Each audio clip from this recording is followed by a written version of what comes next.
오늘 0시 기준으로 발표될 국내 코로나19 신규 확진자는 3,000명 안팎으로 예상됩니다. 방역당국은 이번 달 안에 오미크론 변이가 우세종이 될 거라며 설 연휴가 분수령이 될 것으로 내다봤습니다. 민주당 이재명 후보는 오늘 신경제 비전을 발표하고 디지털 인재 양성 내용을 담은 디지털 혁신 대전환 위원회 1호 정책도 내놓습니다. 국민의힘 윤석열 후보는 신년 기자회견을 열고 국정 운영 방향에 대한 비전과 선거 캠페인 구상 등을 밝힐 예정입니다. 대장동 개발 특혜의혹 재판에서 김만배 씨 측이 당시 이재명 성남시장이 지시한 방침에 따랐을 뿐이라고 주장했습니다. 여당은 시장의 사적 지시가 아닌 성남시의 공식 방침이라고 반박했지만 야당은 몸통이 이재명 후보라는 자백이라며 특검을 거듭 촉구했습니다. 오스템 임플란트 횡령 사건을 수사하는 경찰이 직원 이모 씨 부친의 집에서 금괴 254개를 추가로 압수했습니다. 경찰은 이 씨와 가족이 범행을 공모한 가능성이 큰 것으로 보고 윗선 지시 여부 등은 계속 확인하고 있습니다. 공수처가 오늘 김진우 공수처장을 비롯해 소속 검사들이 참여하는 회의를 엽니다. 통신조회 논란 등 현안들에 대해 내부 의견을 수렴하고 논의할 걸로 보입니다. 며칠째 기승을 부리던 미세먼지가 거치고 다시 한파가 찾아왔습니다. 매서운 강추위 속에 한낮에도 서울 기온이 영하 4도로 내려가겠고 밤사이 중부지방 등은 눈이 내려 빙판길 안전에 유의하셔야겠습니다.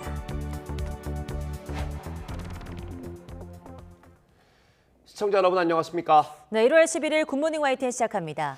국내에서 오미크론 변이가 차지하는 비중이 한 주 만에 3배로 급증했습니다. 정부는 오미크론에 대비한 의료와 방역 대응 계획을 이번 주에 발표할 계획입니다. 홍주혜 기자입니다. 미국과 영국 등에선 이미 우세종을 넘어 95% 이상의 점유율을 보이는 오미크론 변이. 그 영향으로 우리나라에서도 해외 유입 사례 중에 오미크론이 차지하는 비중은 어느새 90%에 근접했습니다.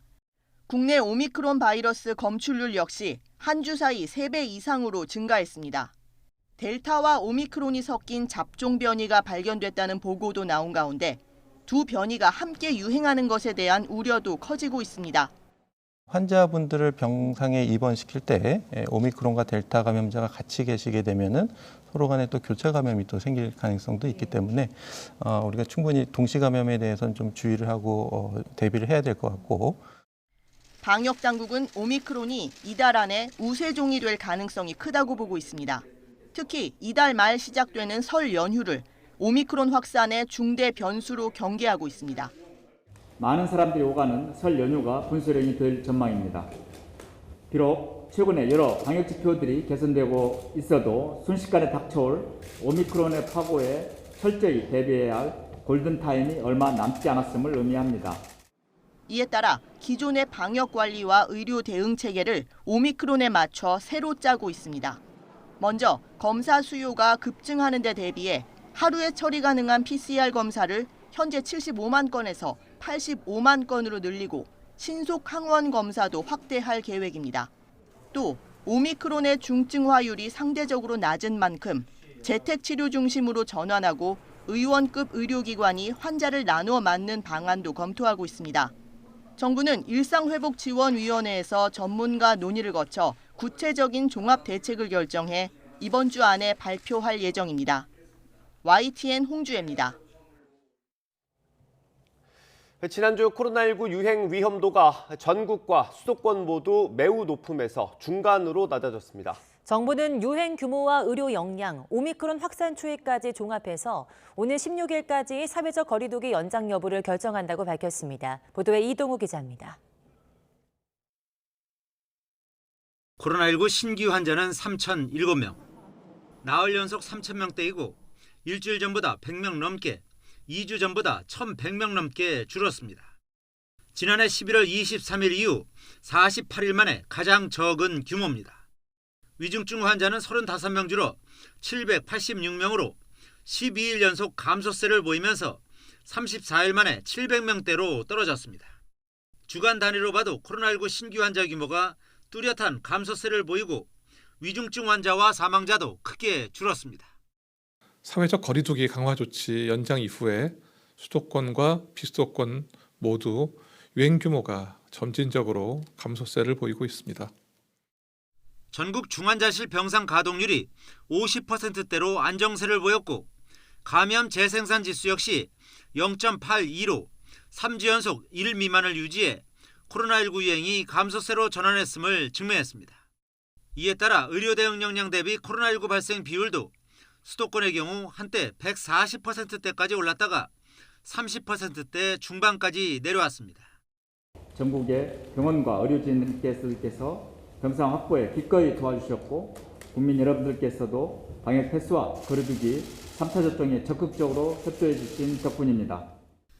백신 3차 접종 확대로 60세 이상 확진자 비중도 한때 30%대 중반까지 올랐는데 10%대 중반으로 크게 떨어졌습니다. 정부는 이 같은 방역 지표를 반영해 지난주 주간 위험도를 전국과 수도권은 2단계씩 낮춰 중간으로, 비수도권은 1단계 낮춰 낮음으로 평가했습니다. 한편 정부는 현재 코로나19 유행 규모와 의료 역량, 오미크론 확산 추이 등을 고려해 오는 16일까지인 현행 사회적 거리두기의 연장 여부를 결정하겠다고 밝혔습니다. YTN 이동호입니다.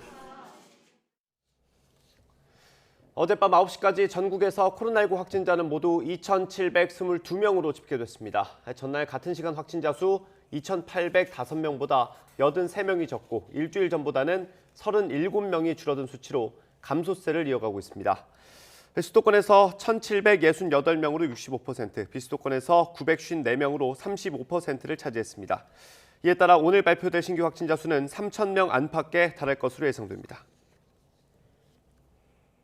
전국 자영업자들이 정부의 코로나19 영업 제한 조치와 방역 패스 철폐를 촉구하면서 도심 촛불 집회를 열었습니다. 자영업단체 25개는 어젯밤 10시쯤부터 서울 국회의사당 일대 바닥에 촛불 조명으로 도와달라는 글자를 만들 채 궐기 집회를 진행했습니다. 이창호 자영업 비상대책위원회 공동대표는 밤 9시 이후에도 간판 등을 켜고 매장 영업을 할 수 있도록 해달라며 온전한 손실보상이 이루어지고 자생할 수 있는 환경이 필요하다고 강조했습니다. 전례 없는 속도로 코로나19가 확산하고 있는 일본에서는 특히 청년층의 감염이 두드러집니다. 연말연시 후 성인의 날 연휴까지 감염이 더 늘어날 가능성이 커졌지만 백신 추가 접종 등 대책은 더디기만 합니다. 도쿄에서 이경화 특파원이 보도합니다. 화사한 전통 의상 차림의 젊은이들이 모여듭니다. 일본 요코하마시가 올해 20살 성년을 축하하기 위해 마련한 행사장입니다. 코로나 방역 조치에 따라 시 당국은 3만 6천 명을 4개 조로 나눠 성인식을 진행했습니다. 去年今年でできないことが結構多かったんですけど、無事にこの節目を迎えられてよかったなと思いました。今後はコロナが収束して今まで通りの日常生活を送れたらいいなと。 성년식 후 거리에서 단체로 술을 마시는 등 곳곳에서 잇따르는 소동은 어제 오늘 일이 아닙니다. 연말연시에 이어 감염이 늘어날 요인만 잇따르는 셈입니다. 불과 일주일 새 10배 넘게 늘어난 감염자 중 절반이 1, 20대 젊은이지만 뾰족한 대책은 없는 상황입니다. 일본 정부는 지난달 중순부터 시작한 백신 3차 접종 일정을 앞당기겠다고 밝히고 있습니다. めどが立った自治体では市中にある全国900万回分の未使用のワクチンも活用して高齢者接種のさらなる前倒しを行います。 하지만 지난 7일 현재 3차 백신 접종률은 0.6%로 사실상 제자리 걸음을 하고 있습니다. 의료 종사자 중 추가 접종을 마친 사람이 절반도 안 되는데 병원 내 집단 감염 등이 확산하면 의료 체제는 다시 위기를 맞을 수도 있습니다. 국내 감염이 어디까지 늘지 가늠하기 어려운 상황 속에 일본 정부는 외국인 신규 입국 금지 등 입국 규제를 다시 연장할 방침입니다. 도쿄에서 YTN 이경아입니다.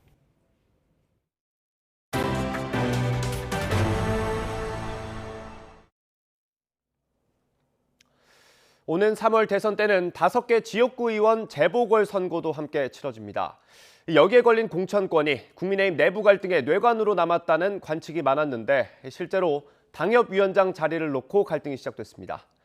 민주당은 재보궐선거에 책임이 없는 일부 지역에 후보를 내는 걸 검토하고 있습니다. 부정환 기자의 보도입니다. 윤석열 후보와 이준석 대표가 극적 화해를 이뤄낸 국민의힘에서 다시 갈등의 불씨가 생겨났습니다. 대선과 함께 치러지는 국회의원 재보궐선거 공천 문제가 수면 위로 떠오른 겁니다. 당 최고위원회가 보류했던 서울 서초갑, 충북 청주 상당구 당협위원장에 권성동 전 사무총장이 전희경, 정우택 전 의원을 임명한 사실이 드러났습니다. 지역 조직을 총괄하는 당협위원장 자리는 공천을 받는 데 유리하다는 점에서 공천 1순위 후보로 꼽히는데 최고위원회에 보류해도 임명한 승인을 강행한 겁니다. 시기는 윤석열 후보와 이준석 대표의 갈등이 악화일로를 걷던 지난해 12월 초로 당시 이준석 대표는 물론 당 지도부 누구도 알지 못했던 것으로 확인됐습니다. 이 대표는 다시 최고위 회의를 열어 절차가 타당했는지 점검하는 동시에 조속히 공천관리위원회를 구성해 공천권을 행사하겠다는 의사를 재확인했습니다. 오늘 최고위에서 제가 말한 거는 한 이번 주 목요일쯤부터 논의를 시작해보자라고. 민주당도 재보선 일부 지역에 공천하겠다는 뜻을 밝혔습니다. 지난해 서울 부산시장 재보선 참패를 반면교사 삼아 이재명 후보가 직접 무공천 가능성도 열어뒀지만 민주당이 우리 국민들께 지금까지와는 다르다라는 점을 보여드려야 하기 때문에 그 문제도 저는 긍정적으로 검토할 필요가 있다고 생각합니다. 아예 후보를 내지 않기보단 귀책 사유가 없는 지역에는 후보를 내는 것이 바람직하다는데 의견이 모인 것으로 보입니다. 특히 국민의힘에 몸담았던 윤희숙, 곽상도 전 의원이 사퇴한 서울 서초갑과 대구 중남구에 공천하는 방안을 유력하게 검토 중입니다. 정의당과 국민의당도 재보선 후보 모집에 나서면서 공천의 향배에 관심이 쏠립니다. 대선과 함께 치러지는 선거인 만큼 일부 지역은 단일화 협상 카드로도 거론될 것으로 보입니다. YTN 부장원입니다. 대선 후보 소식 짚어보겠습니다. 민주당 이재명 후보는 직장인 여성들에 구애했습니다. 일과 육아에 치이는 여성들의 얘기를 듣고 공약도 내놨습니다. 여성가족부 폐지를 내세우고 20, 30대 남성을 파고드는 국민의힘 윤석열 후보와는 차별화에 나선 모습입니다. 조성호 기자입니다. 민주당 이재명 후보는 일하는 여성들을 지원하는 스타트업 기업인들을 만났습니다. 일과 육아를 병행하는 직장 여성들의 고충을 직접 들었습니다. 왜 아직도 어머니회라는 이름이 있는지, 학교에서도 그런 어머니회라는 이름에서 아빠가 가서 앉아있기 상당히 민망한 상태잖아요. 이 후보는 우리 사회가 일과 가정이 양립할 수 있는 평등 사회로 가도록 고민해야 한다고 강조했습니다. 경력 단절 없이 여성이 일터에 복귀하도록 아빠 육아휴직을 의무화하는 방안 등을 약속했습니다. 남성들도 만약에 이제 육아 책임을 일부 분담을 한다고 하면 사실 그걸 즐기고 또 행복한 삶의 일부로 받아들일 수도 있는데 또 너무 당연하게 여기면 이제 이런 정착이 좀 돼갈 테고. 여성가족부 폐지 공약으로 20대 남성, 이른바 2대남을 공격적으로 노리는 국민의힘 윤석열 후보와는 확연히 대비됩니다. 윤 후보 정책 행보에 대해 가타부타할 일은 아니라면서도 차별적 요소는 고치고 평등적 요소를 강화해야 한다고 지적했습니다. 폐지한다, 반대한다를 넘어서서 이제 좀 뭔가 어떻게 하면 우리 사회가 더 개선될 수 있는지에 대한 대안을 좀 많이 말씀해 주시면 좋겠다, 그런 생각이 듭니다. 다만 이런 차별화가 젠더 이슈에 예민한 2대남 표심을 자극해 득표엔 보탬이 되지 않을 수 있다는 우려도 나옵니다. 이 후보도 갈등이 격화되는 상황에 안타까운 마음을 내비쳤습니다. 혹시 또 편들러 가는 거 아니냐, 또 이런 얘기를 하는 사람이 있었습니다. 기회가 부족하고 또 경쟁이 격화되다 보니까 이런 문제들이 자꾸 심화돼서 균열로 나타나고 있는데, 이 후보는 수능 시험에서 사교육 의존도가 높은 초고난도 문항을 없애고 대입 공정성위원회를 설치해 수시 입시 부정을 막겠다는 교육 공약도 내놨습니다. 성별과 세대를 아우르는 공약으로 편가르기 전략에는 휘말리지 않겠다는 게 민주당과 이재명 후보의 판단으로 보입니다. 이 후보는 신년 경제정책 구상을 대대적으로 발표하면서 정책 행보를 이어갈 예정입니다. YTN 조성호입니다. 국민의힘 윤석열 후보는 인천으로 가서 경인선 지하와 같은 지역 맞춤형 공약을 약속했습니다. 병사 월급을 올리겠다는 것까지 포함해서 모두 이재명 후보가 발표했던 공약인데 프레임 뺏기 전략이라는 해석이 나오고 있습니다. 박석영 기자입니다. 국민의힘 윤석열 대선 후보가 또다시 인천으로 향했습니다. 새해 첫날 인천 신항을 찾은 지 열흘 만입니다. 중도층과 부동층이 많아 승부처로 꼽히는 수도권 공략에 집중하는 모습입니다. 인천 상륙 작전 때처럼 이 나라를 구할 역전의 드라마가 그 대장정이 인천에서부터 시작될 것이라고 저는 확신합니다. 인천 지역 맞춤형 공약 8가지도 공개했습니다.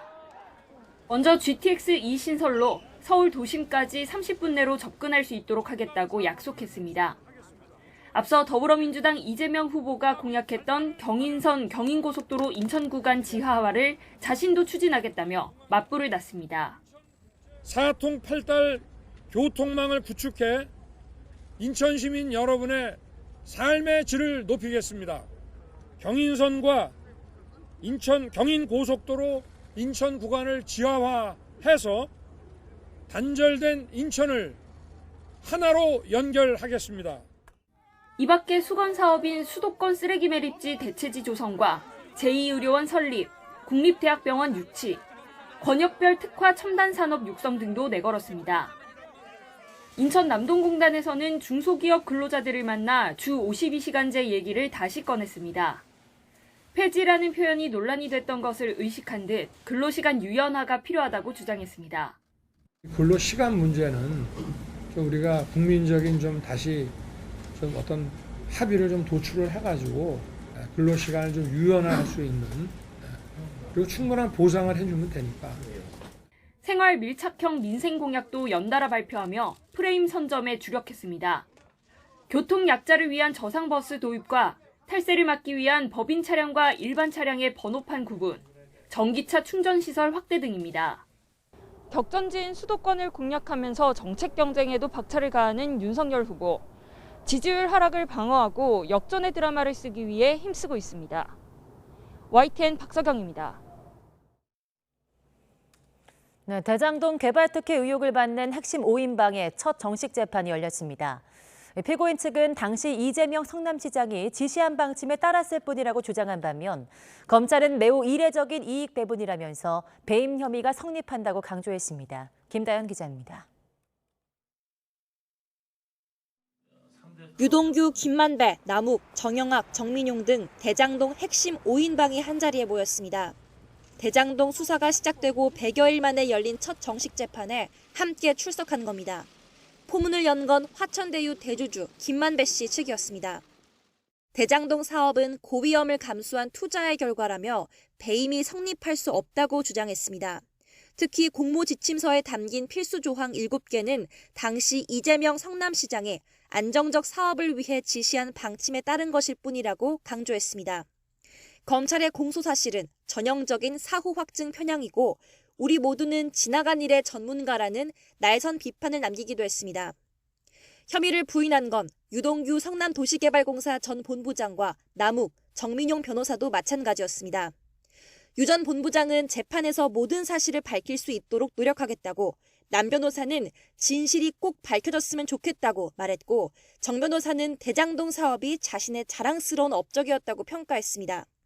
4인방과 달리 검찰에 녹취록을 제공하는 등 초기부터 수사에 협조해 불구속 상태로 기소된 정영학 회계사는 홀로 공소 사실을 인정했습니다.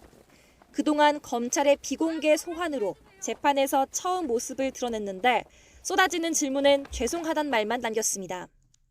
다른 피고인들은 혐의 부인했는데 혼자만 인정하신 이유는 뭡니까?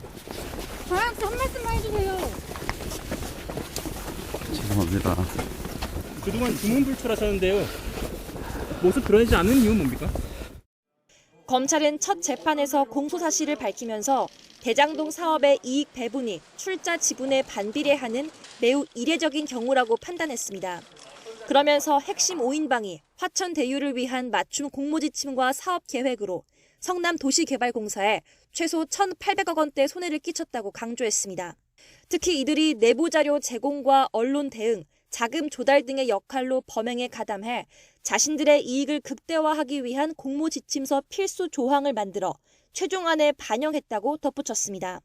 대장동 사업 특혜 정황이 담긴 이른바 정영학 녹취 파일을 두고는 검찰은 유출 우려로 복제 방지 장치가 추가로 필요하다고 밝혔고, 변호인은 파일이 원본이 맞는지 확인이 필요하다며 증거 능력을 문제 삼았습니다. 재판부는 다음 주부터 성남도시개발공사 관계자를 시작으로 본격적인 증인 신문에 들어갈 예정입니다. YTN 김다연입니다. 이와 관련해 민주당 선대위는 해당 방침은 이재명 당시 성남시장의 사적 지시가 아닌 성남시 공식 방침이었다며 이재명 지시란 표현은 틀린 표현이라고 지적했습니다. 또 검찰이 주장하는 이른바 독소조항 7개는 민간 사업자에게 이익을 주는 조항이 아닌 지자체가 개발 이익을 환수하기 위한 이익 환수 조항이라고 밝혔습니다. 반면 이양수 국민의힘 선대본 수석대변인은 실행자 김만배가 설계자 이재명의 이름을 언급했다며 전격적인 특검 수사를 촉구했습니다. 이어 김만배 씨 측 언급은 대장동의 기이한 배임성 계약을 사실상 이재명 후보가 만들었으니 몸통은 이재명이고 자신은 꼴이라는 자백으로 들린다고 꼬집었습니다. 고위공직자 범죄수사처가 오늘 검사들이 참여하는 검사회의를 연다고 밝혔습니다. 회의에서는 통신조회 논란 등에 대한 의견을 수렴하고 논의하는 시간을 가질 것으로 알려졌습니다. 앞서 공수처는 광범위한 통신자료 조회에 대해서 비판이 일자 통신 관련 수사 활동을 점검하고 개선 방안을 마련하겠다고 밝힌 바 있습니다. 2,215억 원 횡령 사건에 휘말린 오스템 임플란트 측은 지금껏 모두 4차례 입장문을 내놓았습니다.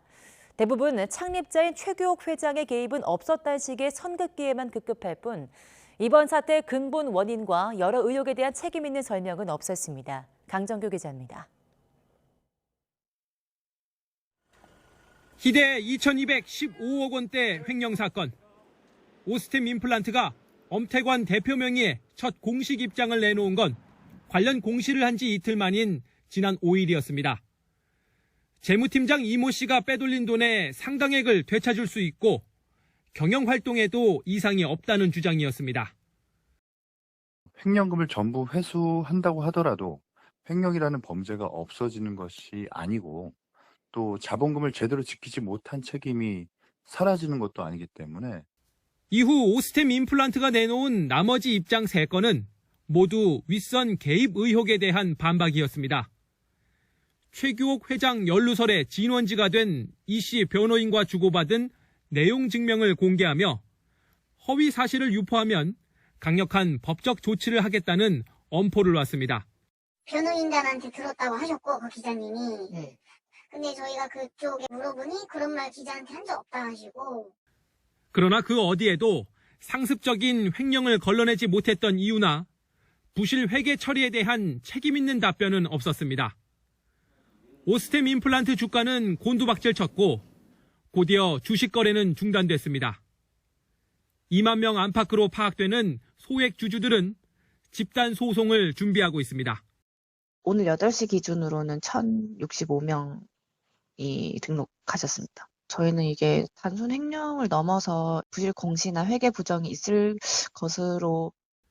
지난 2014년에도 최규옥 회장이 연루된 횡령 배임 사건으로 주식 거래가 중단된 적이 있는 오스템 임플란트. 창립자인 최 회장은 매일 본사로 출퇴근하며 이번 사태를 수습하고 있는 걸로 전해졌지만 아직 어떤 형태로도 전면에 나선 적은 없습니다. YTN 강정규입니다. 네, 오스템 임플란트 횡령 사건을 수사하는 경찰이 직원 이모 씨가 사들인 금괴 254개를 추가로 압수했습니다. 금괴를 발견한 장소는 이 씨 아버지의 집이었습니다. 황윤태 기자입니다. 자정을 넘긴 시각, 경찰관들이 압수수색용 상자를 여러 개 들고 나옵니다. 오스템 임플란트 직원 이모 씨가 회사 돈으로 몰래 사들인 금괴를 추가로 확보했습니다. 금괴 254개가 맞는 건가요? 얼마 정도 찾으신 건지 설명 좀 해주시죠. 이 씨가 금괴 보관 장소로 삼은 곳은 다름 아닌 이 씨 아버지 집이었습니다. 앞서 금괴 497개는 이 씨 집에서 발견됐습니다. 경찰은 아버지 집을 포함해 이 씨 아내와 여동생 주거지를 추가로 압수수색했습니다. 경찰은 4시간 반에 걸친 압수수색 끝에 이곳 이 씨 아버지의 주거지에서 금괴 254개를 추가로 확보했습니다.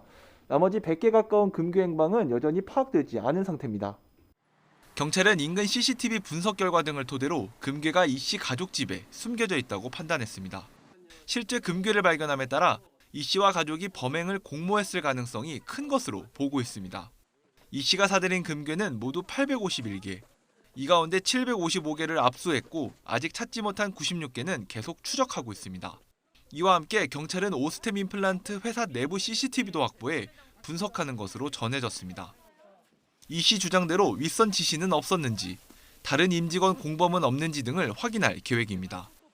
YTN 황윤태입니다. 네, 강아지를 찾아주는 탐정이라는 가짜글을 SNS에 올려 돈을 가로챈 20대 남성이 잠적해 경찰이 추적하고 있습니다. 인천 중부경찰서는 사기 혐의를 받는 20대 남성 A씨를 추적하고 있습니다. A씨는 지난해 4월부터 11월까지 인천에 거주하면서 SNS에 강아지 탐정이다, 잃어버린 강아지를 찾아주겠다는 허위 글을 올려 30여 명에게 4천만 원을 받아 챙긴 혐의를 받고 있습니다. A씨는 피해자들에게 계약금 명목으로 적게는 100만 원에서 많게는 700만 원을 받은 뒤 연락을 끊은 것으로 알려졌습니다. 네, 부동산 분양 합숙소를 탈출하려던 20대 남성이 건물에서 떨어져 중태에 빠졌습니다. 서울 강서경찰서는 20대 남성 A씨를 가두었던 동거인 남성 4명을 다른 사람의 신체 자유를 제약한 혐의로 긴급 체포했습니다. 부동산 분양업을 하던 합숙소에 갇혀 지내던 A씨는 수개월 전 합숙소를 떠났지만 다시 붙잡혀 끌려온 것으로 알려졌습니다. A씨는 재탈출을 위해서 서울 강서구에 있는 채층짜리 합숙소 건물 꼭대기층에 추락해서 머리를 심하게 다쳤고 의식을 완전히 회복하지 못한 것으로 전해졌습니다.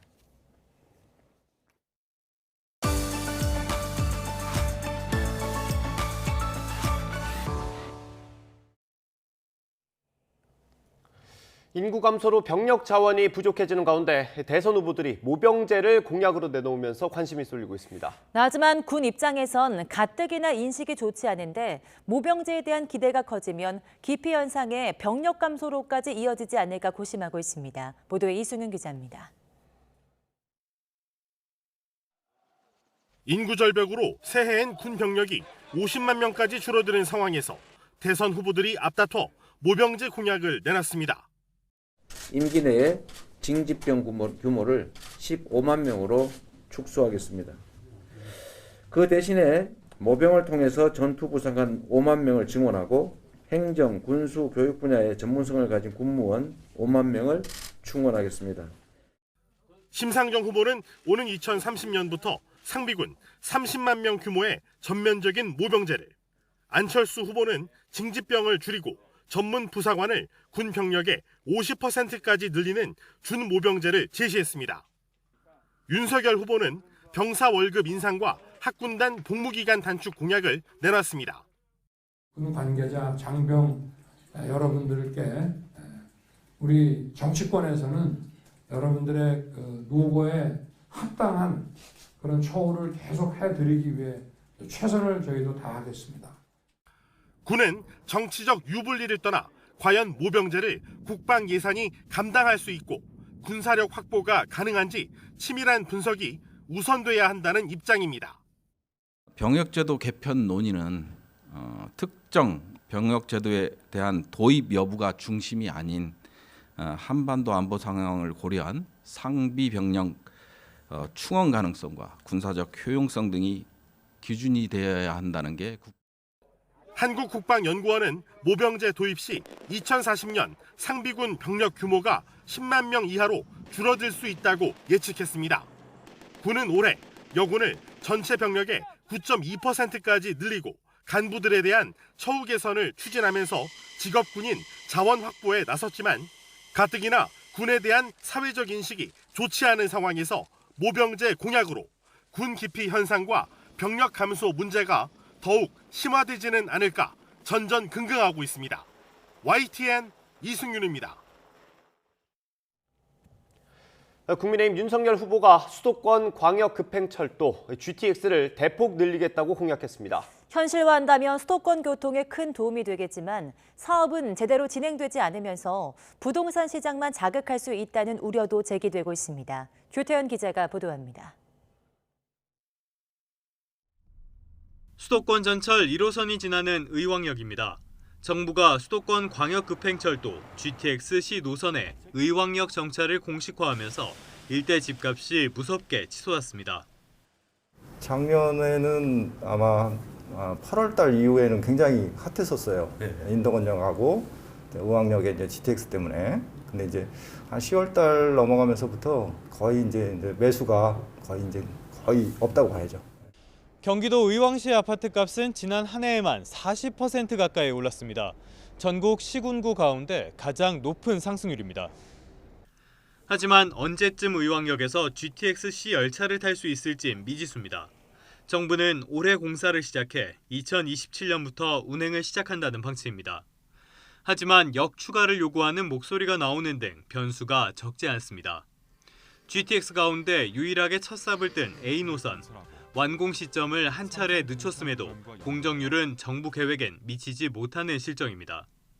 기존 ABC 세계 노선의 경우에도 노선의 확장이나 정차역 추가 검토, 그에 관련된 예산 문제, 그리고 개발사와의 협의 문제 등으로 지연되면서 본래 계획보다 3년에서 4년가량 준공이 지연되고 있는 상황입니다.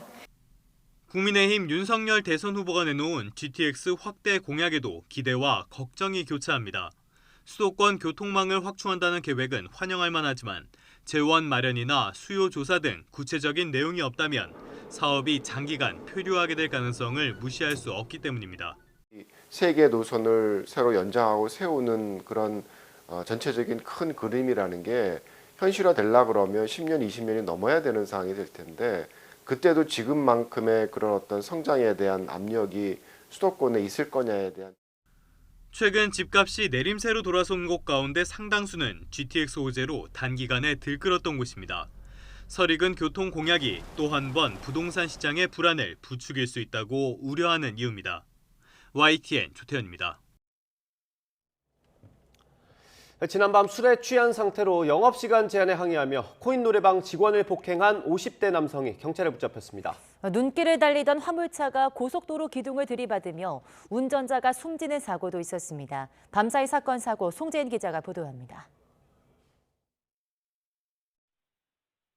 영업 제한 시간을 넘긴 밤, 텅 빈 코인 노래방에 한 남성이 들어옵니다. 문을 열어준 직원에게 다짜고짜 발길질하는 남성. 자리를 피하려는 직원을 쫓아다니다가 이내 구석으로 몰아 얼굴과 복부를 마구 때립니다. 왜 더 늦게까지 영업하지 않느냐는 게 이유였습니다. 경찰은 만취한 채 폭행을 저지른 52살 A씨를 그 자리에서 현행범으로 체포했습니다. 피해를 본 직원은 병원에서 치료를 받았지만 생명에는 지장이 없는 것으로 알려졌습니다.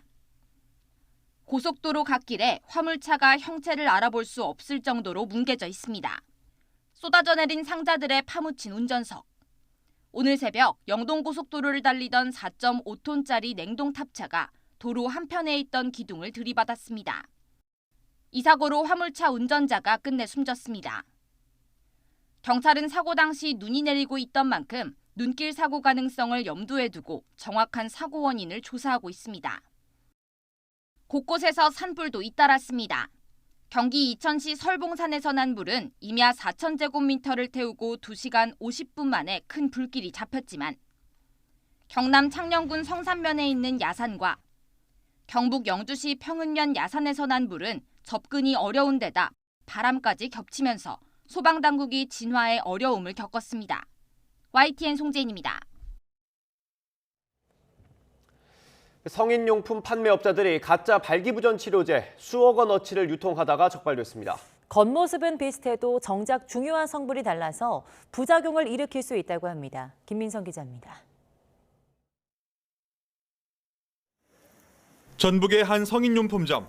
진열대를 지나 안쪽에 있는 방에 들어가니 설명서도 없는 약들이 무더기로 쏟아져 나옵니다. 모두 불법으로 유통되는 발기부전 치료제입니다.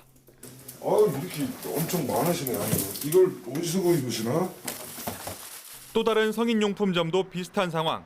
택배 상자에 담긴 약이 몇 개인지 헤아리기 어려울 정도입니다. 이번에 적발된 업자들은 모두 7명. 압수된 가짜 치료제만 2만 3천여 개로 시가로는 3억 원 상당에 이릅니다.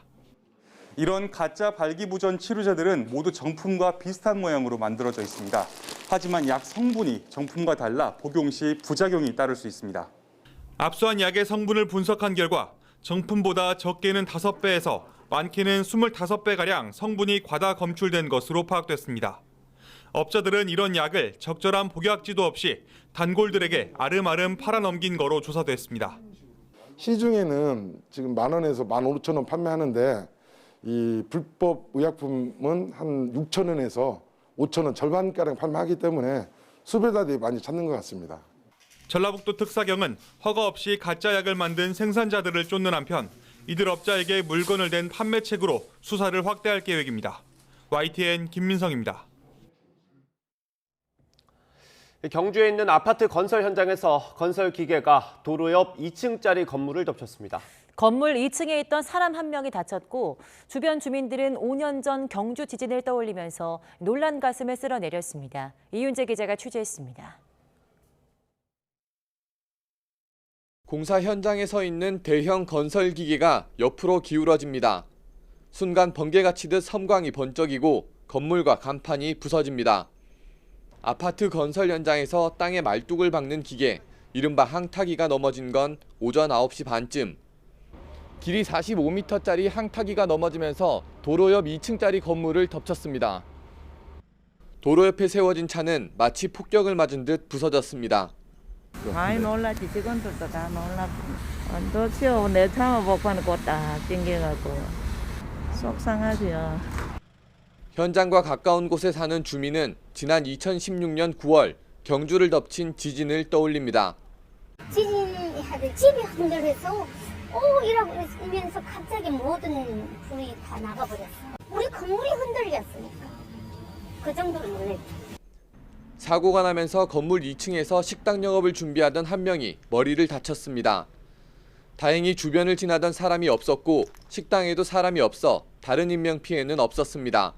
지진 난 줄 알았고 그 상황에서는 이제 판단이 안 쓰죠. 일단 뛰쳐나와서 주방 식당 아주머니가 주방에 작업하고 있었는데 이제 이게 넘어오면서 이제 직접적인 건 아닌데 이제 좀 어디씩 부딪혀가지고 피를 많이 흘렸어요. 경찰은 작업 부주의로 기계가 균형을 잃으면서 넘어진 거로 보고 사고 원인을 조사하고 있습니다. YTN 이윤재입니다. 삼성에서 특허 업무 수장으로 일했던 임원이 퇴사 1년 만에 친정을 상대로 미국 법원에 소송을 냈습니다. 자신의 특허가 침해당했다는 건데요. 스마트폰 핵심 기술을 많이 알고 있는 인물이라서 삼성이 발칵 뒤집혔습니다. 보도에 김상우 기자입니다. 삼성전자는 지난해 매출 279조 원을 올린 데 이어 올해는 정부 예산의 절반쯤인 300조 원대를 기대하고 있습니다. 국제 무대에서 삼성의 거침없는 도약은 21만 건이 넘는 특허와 유능한 인재 확보로 가능했습니다. 지난 1990년 입사한 안승호 부사장도 30년가량 삼성맨으로 일하면서 그 중심에 있었습니다. 엔지니어 겸 미국 특허 변호사로 특허 업무 분야에서 일했고 특히 삼성그룹의 지적재산권, 즉 IP 업무를 2010년부터 퇴임 직전인 2019년까지 총괄했습니다. 삼성의 영업비밀 등 특허 속사정을 꿰뚫고 있는 그가 어찌된 일인지 특허 10건을 침해당했다며 친정을 상대로 미 법원에 소송을 제기했습니다. 특허 총괄자의 소송은 국내외에서 이례적입니다. 삼성에서 퇴임한 지 1년 만입니다. 이번 소송은 특허 소유권 보유를 주장 중인 미국 회사 스테이턴 테키아와 자신이 지난해 6월 설립한 특허법인 시너지 IP가 공동으로 냈습니다.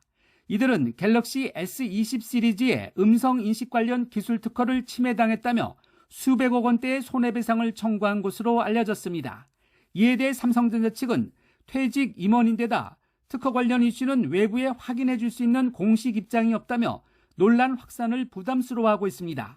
일부 전문가들은 이번 소송의 성격에 대해 특허 침해를 앞세워 막대한 손해배상 금액을 챙기려는 특허 괴물의 행각으로 보고 있습니다. 제품 생산은 하지 않으면서 특허 소송하는 것을 업으로 하는 그런 회사들이 제법 미국에는 굉장히 많고요. 전 세계의 먹잇감을 찾고 그들을 특허권자에게 우호적인 미국의 법원들의 소송을 제기하는 것으로 그렇게 되어 있고요. 그런 업체들을 흔히 특허 괴물이라고 칭하기도 하는데 하지만 삼성이 퇴사 임직원과 특허 분쟁에 자주 얽히는 것은 인재 제일주의를 표방하면서도 정작 관리의 허점을 드러내는 것이라는 지적이 동시에 나오고 있습니다. YTN 김상호입니다. 오늘 출근길에는 또다시 매서운 한파가 찾아왔습니다. 잠시만 바깥에 서 있어도 손발이 꽁꽁 얼어붙을 정도인데요. 현재 서울 기온은 영하 7.4도까지 떨어졌고요. 찬바람이 불면서 체감온도는 영하 10도를 밑돌고 있습니다. 오늘 출근길 따뜻한 옷차림으로 체온 조절 잘해주시기 바랍니다. 추위 속에 호남 서해안과 제주도에는 비나 눈이 내리고 있습니다. 내일 오전까지 제주 산간에는 최고 30cm의 폭설이 쏟아지겠고요. 그 밖에 제주도와 호남 서해안에도 최고 5cm의 눈이 내려 쌓이겠습니다. 현재 경기 북부와 강원 곳곳에 한파특보가 내려진 가운데 영하 10도 안팎의 추위가 기승을 부리고 있습니다. 현재 파주 영하 9.2도, 동두천 영하 8.4도, 서울은 영하 7.4도까지 떨어지며 무척 춥습니다. 낮 동안에도 종일 영하권을 유지하겠습니다. 서울 영하 4도, 대전 영하 1도, 광주 0도, 부산은 4도로 예년보다 5에서 7도가량 낮겠습니다. 강력한 한파는 주 후반까지 길게 이어질 전망입니다. 밤사이 내린 눈이 얼면서 도로 곳곳에 빙판을 이룬 곳이 있으니까요. 보행자와 운전자 모두 교통안전에 각별히 주의해 주시기 바랍니다. 지금까지 YTN 윤수빈입니다. 대장동 개발 특혜 의혹 재판에서 김만배 씨 측이 당시 이재명 성남시장이 지시한 방침에 따랐을 뿐이라고 주장했습니다. 여당은 시장의 사적 지시가 아닌 성남시의 공식 방침이라고 반박했지만 야당은 몸통이 이재명 후보라는 자백이라며 특검을 거듭 촉구했습니다. 백화점과 대형마트 등의 방역 패스가 적용된 첫날 일부에선 혼선도 빚어졌습니다. 식당과 카페 등에선 계도 기간이 끝나 위반 시 과태료가 부과되는 가운데 자영업자 단체들은 영업시간 제한과 방역 패스 철폐를 요구하는 촛불 시위에 나섰습니다. 오늘 0시 기준으로 발표될 국내 코로나19 신규 확진자는 3,000명 안팎으로 예상됩니다. 정부는 이번 달 안에 오미크론 변이가 우세종이 될 거라며 이에 대비한 계획을 이번 주 발표할 예정입니다. 화이자사가 오미크론용 백신이 오늘 3월에 준비될 것이라고 밝혔습니다. 모더나는 가을을 목표로 오미크론용 백신을 개발하고 있습니다.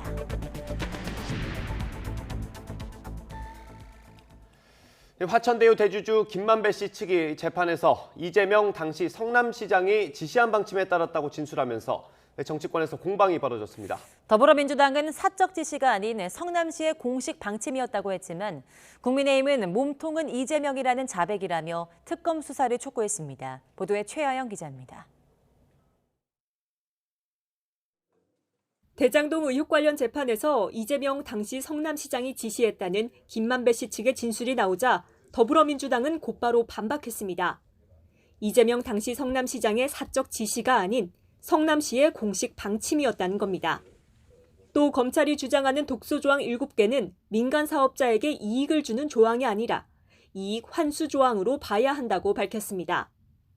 그러면서 이재명 지시 기사는 사실관계가 틀리고 대선에 영향을 주는 보도라며 정정 보도까지 요청했습니다. 국민의힘은 즉각 공세에 나섰습니다. 대장동의 기이한 배임성 계약을 이 후보가 만들었으니 몸통은 이재명이고 김만배 씨는 꼴이라는 자백으로 들린다고 주장했습니다. 이어 검찰은 몸통을 수사할 의지를 잃었다고 비판하면서 특검 수사를 거듭 요구했습니다. 또 국회 법제사법위원회 앞에서 대장동 특검을 촉구하는 긴급 의원총회를 열었습니다. 국민의힘은 법사위 회의에서도 대장동 특검법 상정을 강하게 요구했지만 9월 23일에 특검법을 제출한 이래 아직까지도 지금 특검법 상정이 안 되고 있습니다. 국민의힘은 민주당이 얘기하는 탁살 특검은 결국은 가짜 특검이라고 주장하는 것입니다. 이에 민주당은 그동안 여야가 합의해 법안을 만들었다며 국민의힘이 낸 특검법 상정에 동의할 수 없다는 점을 분명히 했습니다. 한쪽 당에서 제출한 법안을 심의하면서 수정하는 방식으로 하지는 않았다는 것이죠. 저희들이 이 특검법을 여야 합의로 만들어서 처리하면 되지 않을까 싶습니다.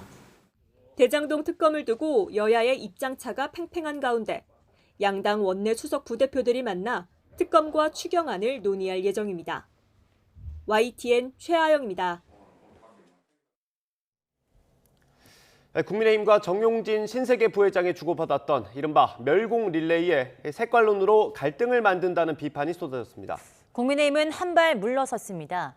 윤석열 후보 역시 단순히 마트에서 장을 본 것이라고 확대 해석을 경계했습니다. 김승환 기자입니다. 지난 8일 윤석열 후보가 대형마트에서 장을 보고 SNS에 올린 사진입니다. 멸치와 콩을 사면서 신세계 정용진 부회장이 SNS에 올린 멸공을 연상시킨다는 해석이 나왔고 나경원 전 의원과 최재형 전 감사원장 등이 멸공 릴레이에 동참하며 불을 지폈습니다. 더불어민주당은 정용진 부회장의 멸공 놀이를 말려도 시원찮을 판에 국민의힘이 가세했다며 직격탄을 날렸습니다.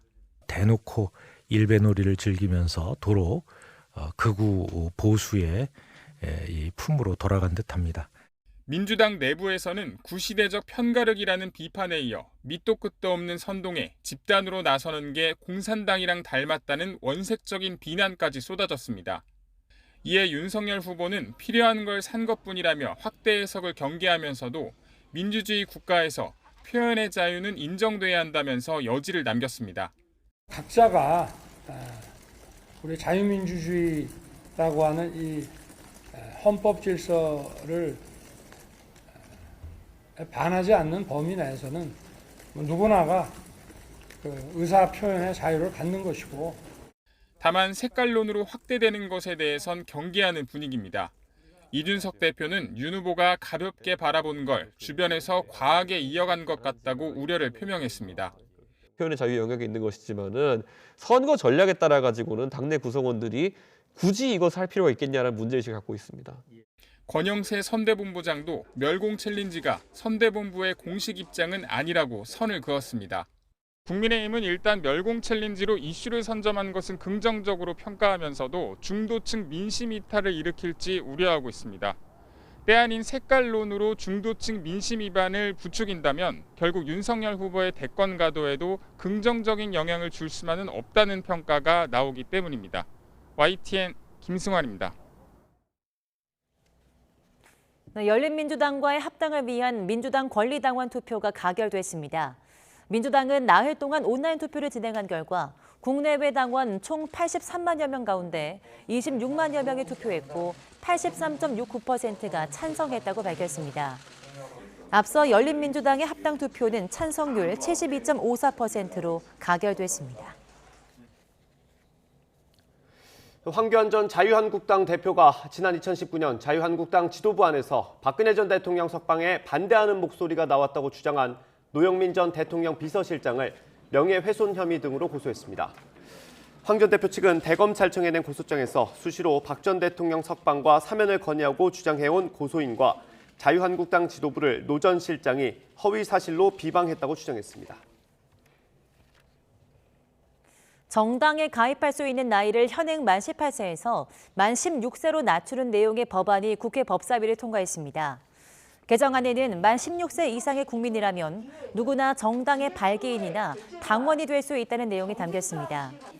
이 법안이 국회 본회의를 통과하면 앞으로 고등학교 1학년 학생도 정당 활동을 할 수 있습니다.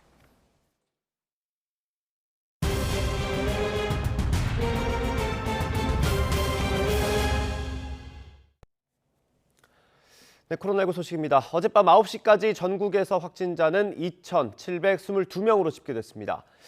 전날 같은 시간 확진자 수 2,805명보다 83명이 적고 일주일 전보다는 37명이 줄어든 수치로 감소세를 이어가고 있습니다. 수도권에서 1,768명으로 65%, 비수도권에서 954명으로 35%를 차지했습니다. 오늘 발표될 신규 확진자 수는 3,000명 안팎에 달할 것으로 예상됩니다. 백화점과 대형마트까지 방역 패스가 시행되면서 관련 논란이 가중되고 있습니다. 방역 패스 필요성을 연일 강조하고 있는 정부는 미접종자 차별 문제를 의식한 듯 치료비나 검사비 부담은 검토하지 않는다고 선을 그었습니다. 이형원 기자입니다.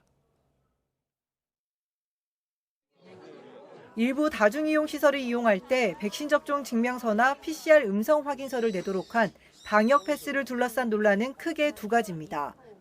방역 패스 적용 시설이 확대되면서 미접종자 이용에 불편이 커져 사실상 백신 접종을 강제하게 된다는 겁니다. 신체의 자유라는 미접종자 기본권이 침해된다는 지적입니다. 또 하나는 미접종자만이 감염에 취약하고 전파 위험을 키우는갑니다. 전 국민 84%가 백신 2차 접종을 마쳤는데도 돌파 감염 사례가 늘고 있는 만큼 미접종자의 시설 이용 제한이 유행 규모를 줄이는데 실효성이 있는지 의문이 제기되는 겁니다. 이에 대해 정부는 돌파 감염보다 미접종자 감염 때 중증화율이 5배, 사망률은 4배나 높아 이들에 대한 보호가 필요하다고 강조합니다. 우리나라 18세 이상 인구 중 미접종자는 6%에 불과하지만 이분들이 지난 2개월간 발생한 확진자의 30%를 차지하였고 중환자와 사망자 중 53%를 차지하였습니다. 특히 감염 확산을 막고 실제 확진 규모가 감소세로 전환되는데 지난해 12월 6일 실시한 방역 패스 확대가 주요했다고 평가했습니다. 이후 실시한 강화된 거리 두기로 감소세를 굳혔지만 영업시간과 사적 모임 인원을 제한하는 이 같은 조치는 민생 경제의 피해가 막대해 최소화할 필요가 있다고 진단했습니다. 일상 회복을 하기 위해서 거리 두기를 대신해서 우선적으로 조절을 해야 되는 굉장히 중요한 방역 전략 수단입니다. 정부는 코로나19 유행이 안정화되면 거리 두기 조치부터 해제한 뒤 방역 패스를 축소해 나간다는 방침입니다. 다만 미접종자 차별 논란을 최소화하기 위해 방역 패스 예외 범위를 확대할 계획입니다. 현재 예외 대상은 PCR 음성 확인자, 18살 이하, 코로나19 완치자, 의학적 사유로 불가피하게 접종을 받을 수 없는 사람입니다. 이 의학적 사유에 길랑발의 증후군과 뇌정맥동 혈전증 등을 포함하는 방안을 검토하고 있습니다. 한편 정부는 미접종자에게 진단검사나 감염 치료 관련 비용을 부과하는 방안은 차별 논란이 커질 수 있는 만큼 고려하지 않는다고 강조했습니다. YTN 이영훈입니다. 전국의 자영업자들이 정부의 코로나19 영업 제한 조치와 방역 패스 철폐를 촉구하며 도심 촛불 집회를 열었습니다. 자영업단체 25개는 어젯밤 10시쯤부터 국회의사당 일대 바닥에 촛불 조명으로 도와달라는 글자를 만들고 걸기 집회를 진행했습니다. 이들은 밤 9시 이후에도 매장 영업을 할 수 있게 해달라며 온전한 손실보상이 이루어지고 자생할 수 있는 환경이 필요하다고 강조했습니다. 미국에서 오미크론 변이가 빠르게 확산하면서 코로나19로 인한 입원 환자가 사상 최고치에 근접하고 있습니다. CNN 방송은 미국 보건복지부 자료를 인용해서 현지 시각 9일 기준 코로나19 입원 환자가 13만 8천여 명으로 지난해 1월에 기록한 최고치에 바짝 다가섰다고 전했습니다. CNN은 이처럼 환자가 늘면서 병원 4곳 가운데 한 곳이 위태로운 인력 부족 상황을 호소하고 있다고 전했습니다. 오미크론 변이를 예방할 수 있는 백신이 곧 나올 걸로 보입니다. 화이자는 3월쯤, 모더나는 가을을 목표로 준비하고 있다고 밝혔습니다. 보도에 김형근 기자입니다. 엘버트 불라 화이자 최고 경영자는 코로나19 오미크론 변이용 백신이 3월에 준비될 것이라고 밝혔습니다. 일부 수량은 이미 생산에 들어갔다고 덧붙였습니다. 새 백신은 오미크론뿐 아니라 유행 중인 다른 변이도 예방할 수 있게 만들 예정입니다. 스테판 방셀 모더나 최고 경영자도 올 가을을 목표로 오미크론을 겨냥한 백신을 개발 중이라고 밝혔습니다. 노바백스도 올 상반기 오미크론 변이용 백신을 개발하기 위한 임상시험에 들어갈 예정입니다. 이처럼 제약사들이 오미크론용 백신 출시를 서두르고 있지만 정작 새 백신이 필요한지 또 어떻게 사용할지는 전혀 결정되지 않았습니다. 영국 보건청 연구를 보면 현재 화이자 모더나 백신은 2차 접종 후 5달이 지나면 오미크론 변이에 대한 면역 효과가 10%대로 떨어졌습니다. 하지만 중증화를 막는 데는 여전히 효과가 있는 것으로 나타났습니다. 또 추가 접종까지 할 경우 유증상 감염을 최고 75%까지 예방하는 효과를 보였습니다. 이 때문에 지금의 추가 접종만으로도 충분하며 새 백신은 불필요하다는 의견도 많습니다. Our booster vaccine regimens work against Omicron. At this point, there is no need for a variant-specific booster. 하지만 많은 나라가 오미크론용 새 백신을 원하고 있고 이미 제약사와 선구매 계약을 체결한 것도 있는 것으로 알려졌습니다. YTN 김영근입니다. 코로나19에 감염돼 입원까지 한 임신부의 96%는 백신을 맞지 않았다는 통계가 영국 정부에서 나왔습니다. 이 통계를 보면 임신부에 대한 백신 부작용은 없고 태아도 항체가 생기는 걸로 나타났습니다. 보도에 이상순 기자입니다. 연일 확진자 최다 기록을 경신 중인 영국이 통계를 토대로 임신부의 백신 접종을 독려하고 나섰습니다. 지난해 3월부터 10월까지 코로나19로 입원한 임신부의 96.3%는 미접종자였다는 겁니다. 입원하면 상황이 나빠질 가능성이 커집니다. So the pregnant women who are admitted with COVID, 1 in 3 need respiratory support, 1 in 6 need to go to intensive care, 1 in 5 need to be delivered preterm, and 1 in 5 their babies need to go to the neonatal unit admission. 그렇다면 백신은 임신부와 태아에게 안전할까? 통계에 따르면 지난해 임신부 30만 명이 백신을 맞았는데 별다른 이상이 없었습니다. The vaccine does not increase the risk of miscarriage, does not cause stillbirths, does not make the woman go into labor early or cause premature births. We know it does not make the baby small. 더욱 고무적인 건 코로나19 항체가 엄마와 아기 모두에게 나타난다는 겁니다. The antibodies cross the placenta and therefore the baby is born with antibodies against COVID, so potentially could be protective to the baby. We also found that the antibodies are excreted in the breast milk.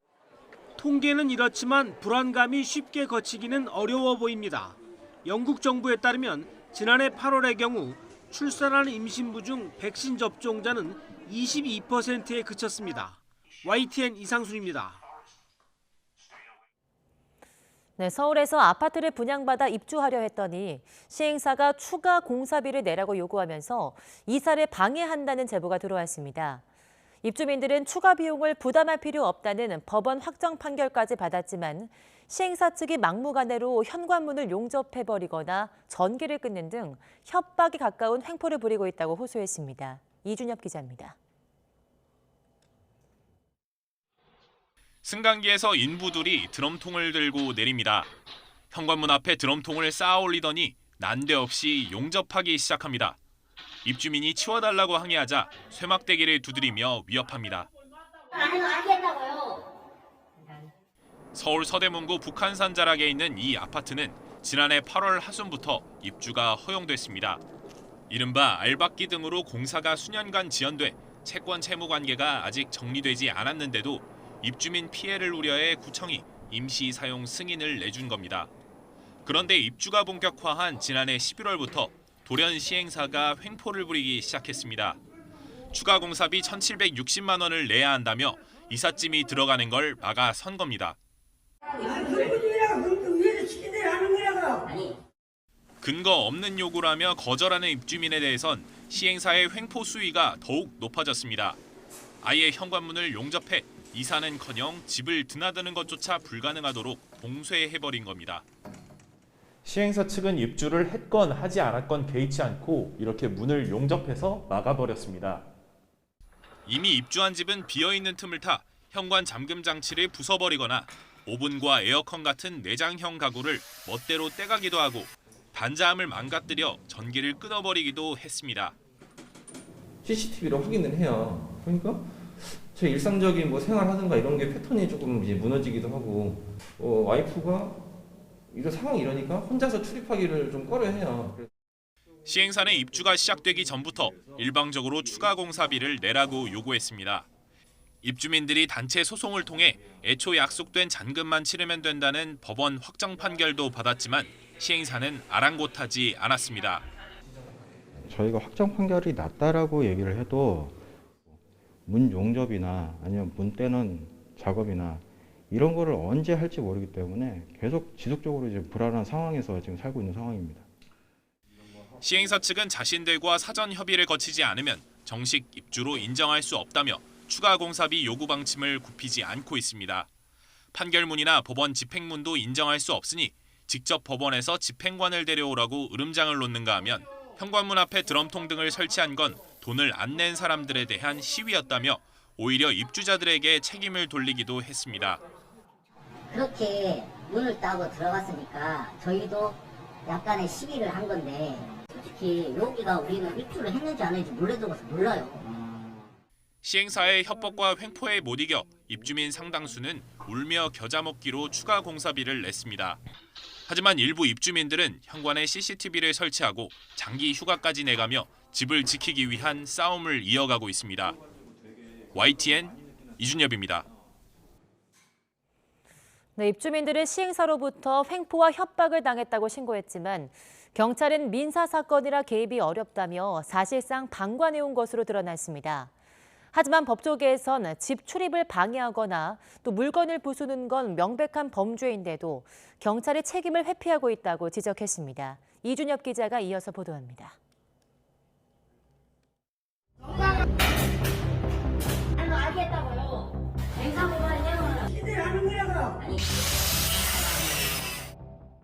중학생 딸이 혼자 지키던 집 앞에서 드럼통 용접이 시작되자 입주자가 급하게 경찰에 도움을 요청했습니다. 그런데 정작 출동한 경찰은 들어가고 나갈 수는 있으니 감금은 아니라며 고소로 해결하라고 신고자를 달랩니다.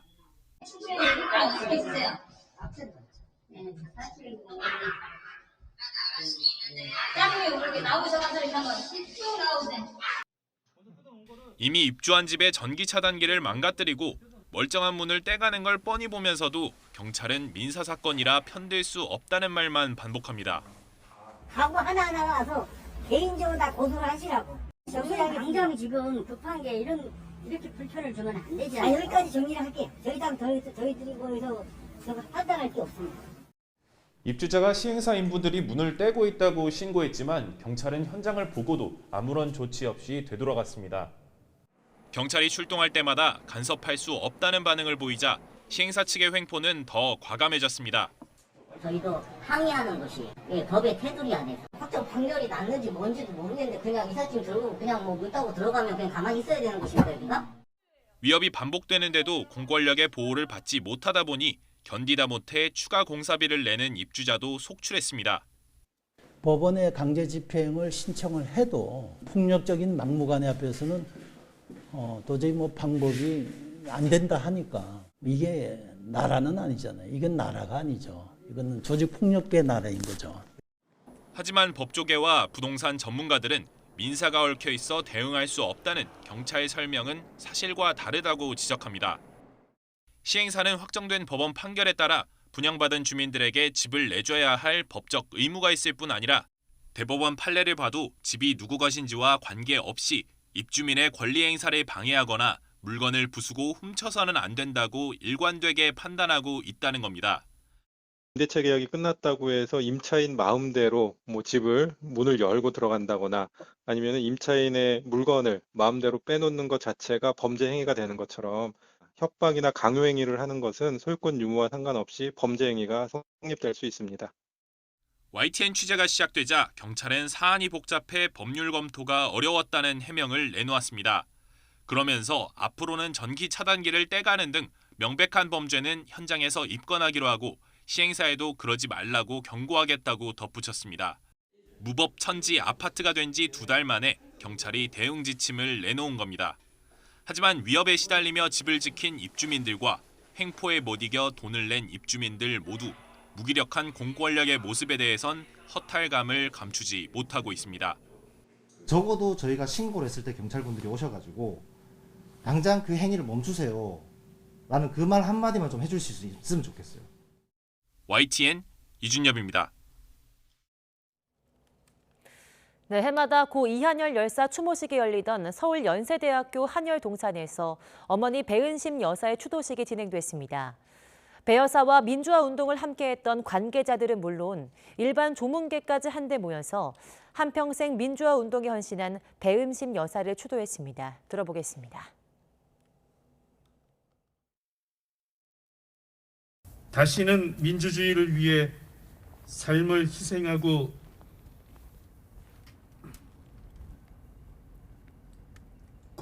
고통받는 가족들이 생기지 않는 나라가 됐으면 한다는 간절한 소망을 전했습니다. 고 배은심 여사의 희생과 헌신에 감사드리며 사랑하는 아들 이한열 열사와 함께 평화와 안식을 기원합니다. 이제 활월나라 하늘나라에서 사랑스러운 그 아들 드디어 품에 안으셨는지요. 이 자리에 모인 우리들에게도 오늘이 87년 그날입니다. 어머님 해맑은 웃음의 그날 위에 우리가 노래는 불러드렸지만 아직도 어머님께 참 웃음을 드리지 못했습니다. 죄송합니다.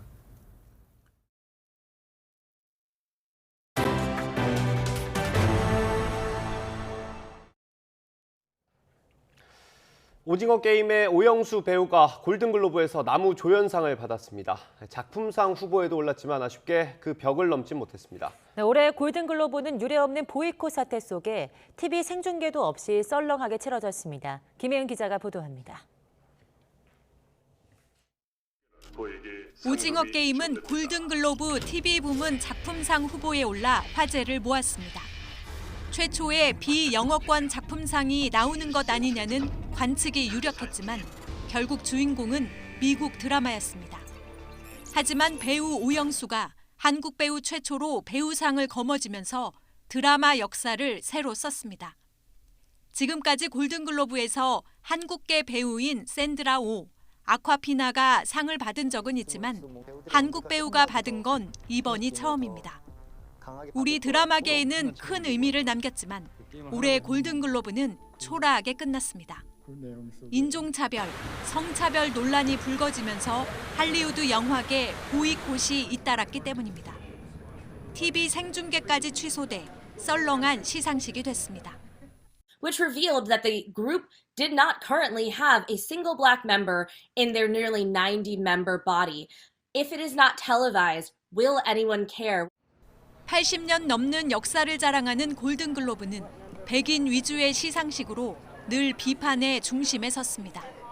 기생충과 미나리 역시 영어 대사가 절반에 못 미친다는 이유로 주요 부문 후보에는 오르지도 못했습니다.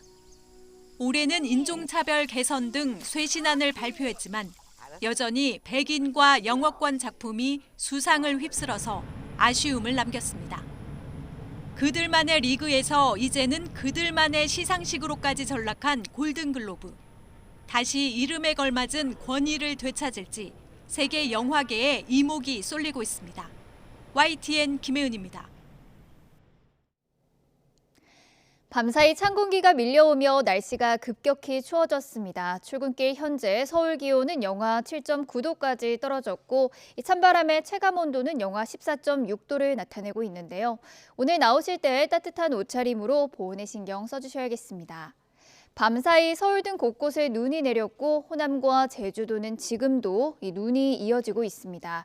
이 추위 속에 내린 눈이 얼면서 도로가 많이 미끄러울 수 있으니까요. 출근길 교통안전에 유의하셔야겠습니다. 내일까지 제주 산간에는 30cm 이상, 호남 서해안에도 최고 5cm의 많은 눈이 내려 쌓이겠습니다. 경기 북부와 강원도에는 한파특보가 내려진 가운데 현재 서울 기온은 영하 7.9도, 대전은 영하 2.8도, 광주는 영하 0.1도 선을 보이고 있고요. 한낮에도 종일 영하권 추위가 이어지겠습니다. 오늘 서울의 한낮 기온은 영하 4도, 대전은 영하 1도, 대구는 1도, 부산은 4도 선에 그치겠습니다. 내일은 오늘보다 기온이 더 내려가겠고요. 한파는 주 후반까지도 길게 이어질 전망입니다. 지금까지 날씨 정보였습니다.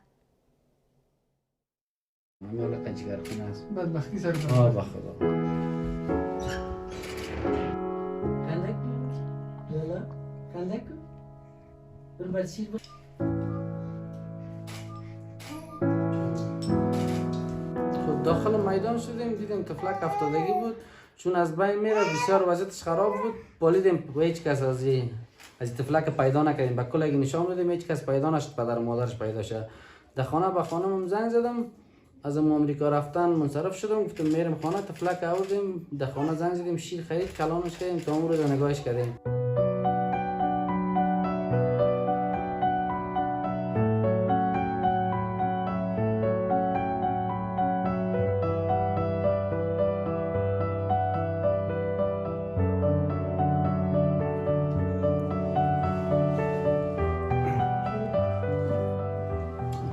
برای خود گرفتیم و رسانه در حضور ما قرار دارند و این تسلیم دهی همین طفلک این رسانه‌ای شد. ما بسیار قدردانی میکنیم از کسانی که آنها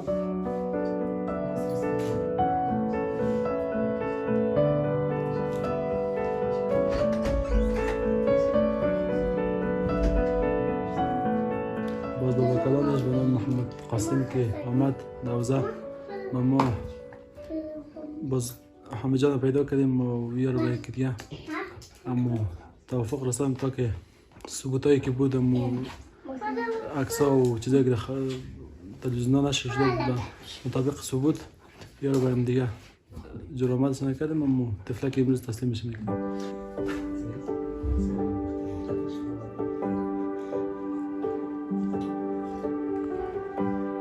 Look at how far you've managed to climb, 'cause of the things you left behind. All of the things من زیاد دوستش دارم مگر من برای پدر و مادر شده نمیتونم میباید پیش پدر و مادرش didn't believe you could climb this high. Too busy worrying over time. Oh, we got the love. We can take more. We got the love to escape more. Carry it on, on, on. It's not enough. 네, 굿모닝 YTN 이어갑니다. 어젯밤 9시 기준 전국의 코로나19 확진자는 모두 2,722명으로 집계됐습니다. 그제 같은 시간보다 83명이 적고 일주일 전보다는 37명이 줄어든 수치로 감소세를 이어가고 있습니다. 수도권에서 1,768명으로 65%, 비수도권에서 954명으로 35%를 차지했습니다. 이에 따라 오늘 발표될 신규 확진자 수는 조금 더 늘어서 3,000명 안팎에 달할 것으로 예상됩니다. 네, 지난주 코로나19 유행 위험도가 전국과 수도권은 매우 높음에서 중간으로 비수도권 역시 중간에서 낮음으로 크게 개선됐습니다. 중앙방역대책본부는 1월 첫째 주인 지난 2일부터 8일까지 주간 위험도를 평가한 결과 이같이 나타났다고 밝혔습니다. 방대본은 코로나19 신규 환자 규모가 감소세를 보이고 지난주 위중증 환자와 사망자가 전주보다 15% 정도 감소한 데다 전국 중환자실 병상 가동률이 50%대로 안정세를 보이는 등 주요 방역 지표들이 호전되고 있어서 위험도를 크게 낮추게 됐다고 설명했습니다. 백화점과 대형마트에 방역 패스가 적용되면서 백신을 맞지 않으면 출입이 사실상 불가능해졌습니다. 현장에선 바뀐 조치를 모르고 손님들에게 직원들이 일일이 설명하느라 진땀을 뺐습니다. 윤혜리 기자가 취재했습니다. 백화점에 들어오는 손님들을 안내 직원이 일일이 불러 세웁니다. 출입 등록을 하고 체온을 잰 뒤에도 백신 접종자인지 꼭 확인합니다. 접종 완료자입니다.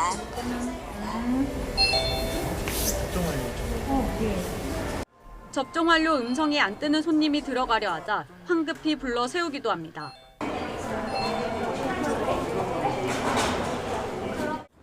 백화점과 대형마트에도 접종 증명, 음성 확인제, 이른바 방역 패스가 확대 적용된 겁니다.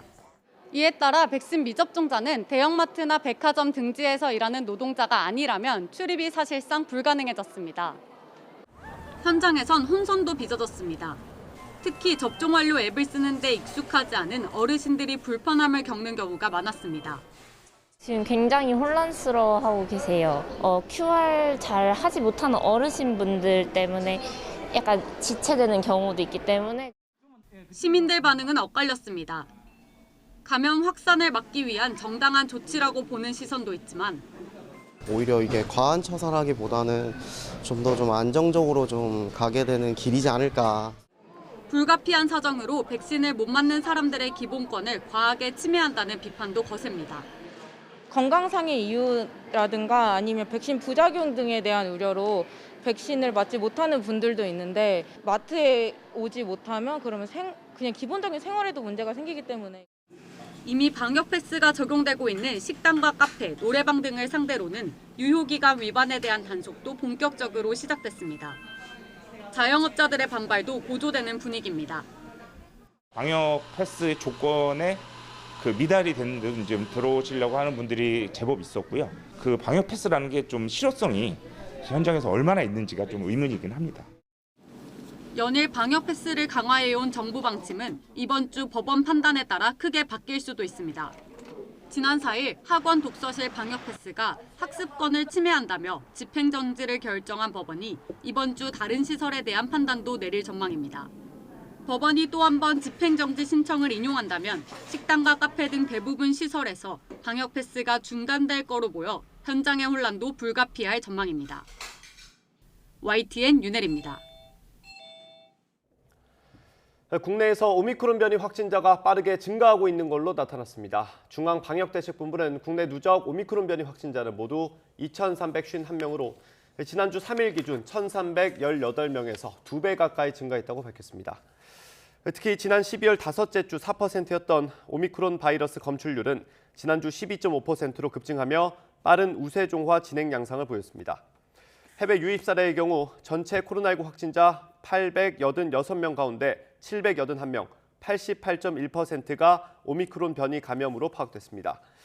정부는 이번 달 안에 오미크론 변이가 국내 우세종이 될 가능성이 높다고 강조하면서 오미크론 우세종화에 대비한 의료 방역 등 분야별 종합 대응 계획을 수립해서 이번 주 안에 발표할 예정입니다.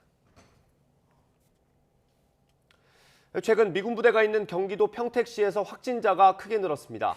미군 부대에서 시작한 감염이 지역으로 번진 건데요. 대부분 오미크론 변이로 확인됐습니다. 김학무 기자입니다. 경기도 평택시의 코로나19 확진자 수가 계속 세 자릿수를 기록하고 있습니다. 지난달 28일 125명으로 100명을 넘긴 뒤 이달 5일에는 281명으로 정점을 찍고 이후 계속 200명대를 기록하고 있습니다. 경기도 내에서 가장 많은 건 물론 평택시 인구와 비슷한 다른 시와 비교하면 5배나 많습니다. 특이한 건 캠프 험프리스와 오산 미 공군기지 등에 속한 미군 감염자가 전보다 9배나 늘었다는 점입니다. 평택시는 성탄절을 전후해 미군 부대에서 열린 파티 등을 통해 오미크론 바이러스가 확산했고 시내 전체로 번진 것으로 보고 있습니다. 확진 62건 중 오미크론 변이가 55건이 확인되었습니다. 미군 부대 내 클럽 등에서 추가 확진된 것을 확인하였습니다. 확진자의 90%가량이 오미크론 감염으로 확인됨에 따라 평택시는 비상방역에 나섰습니다.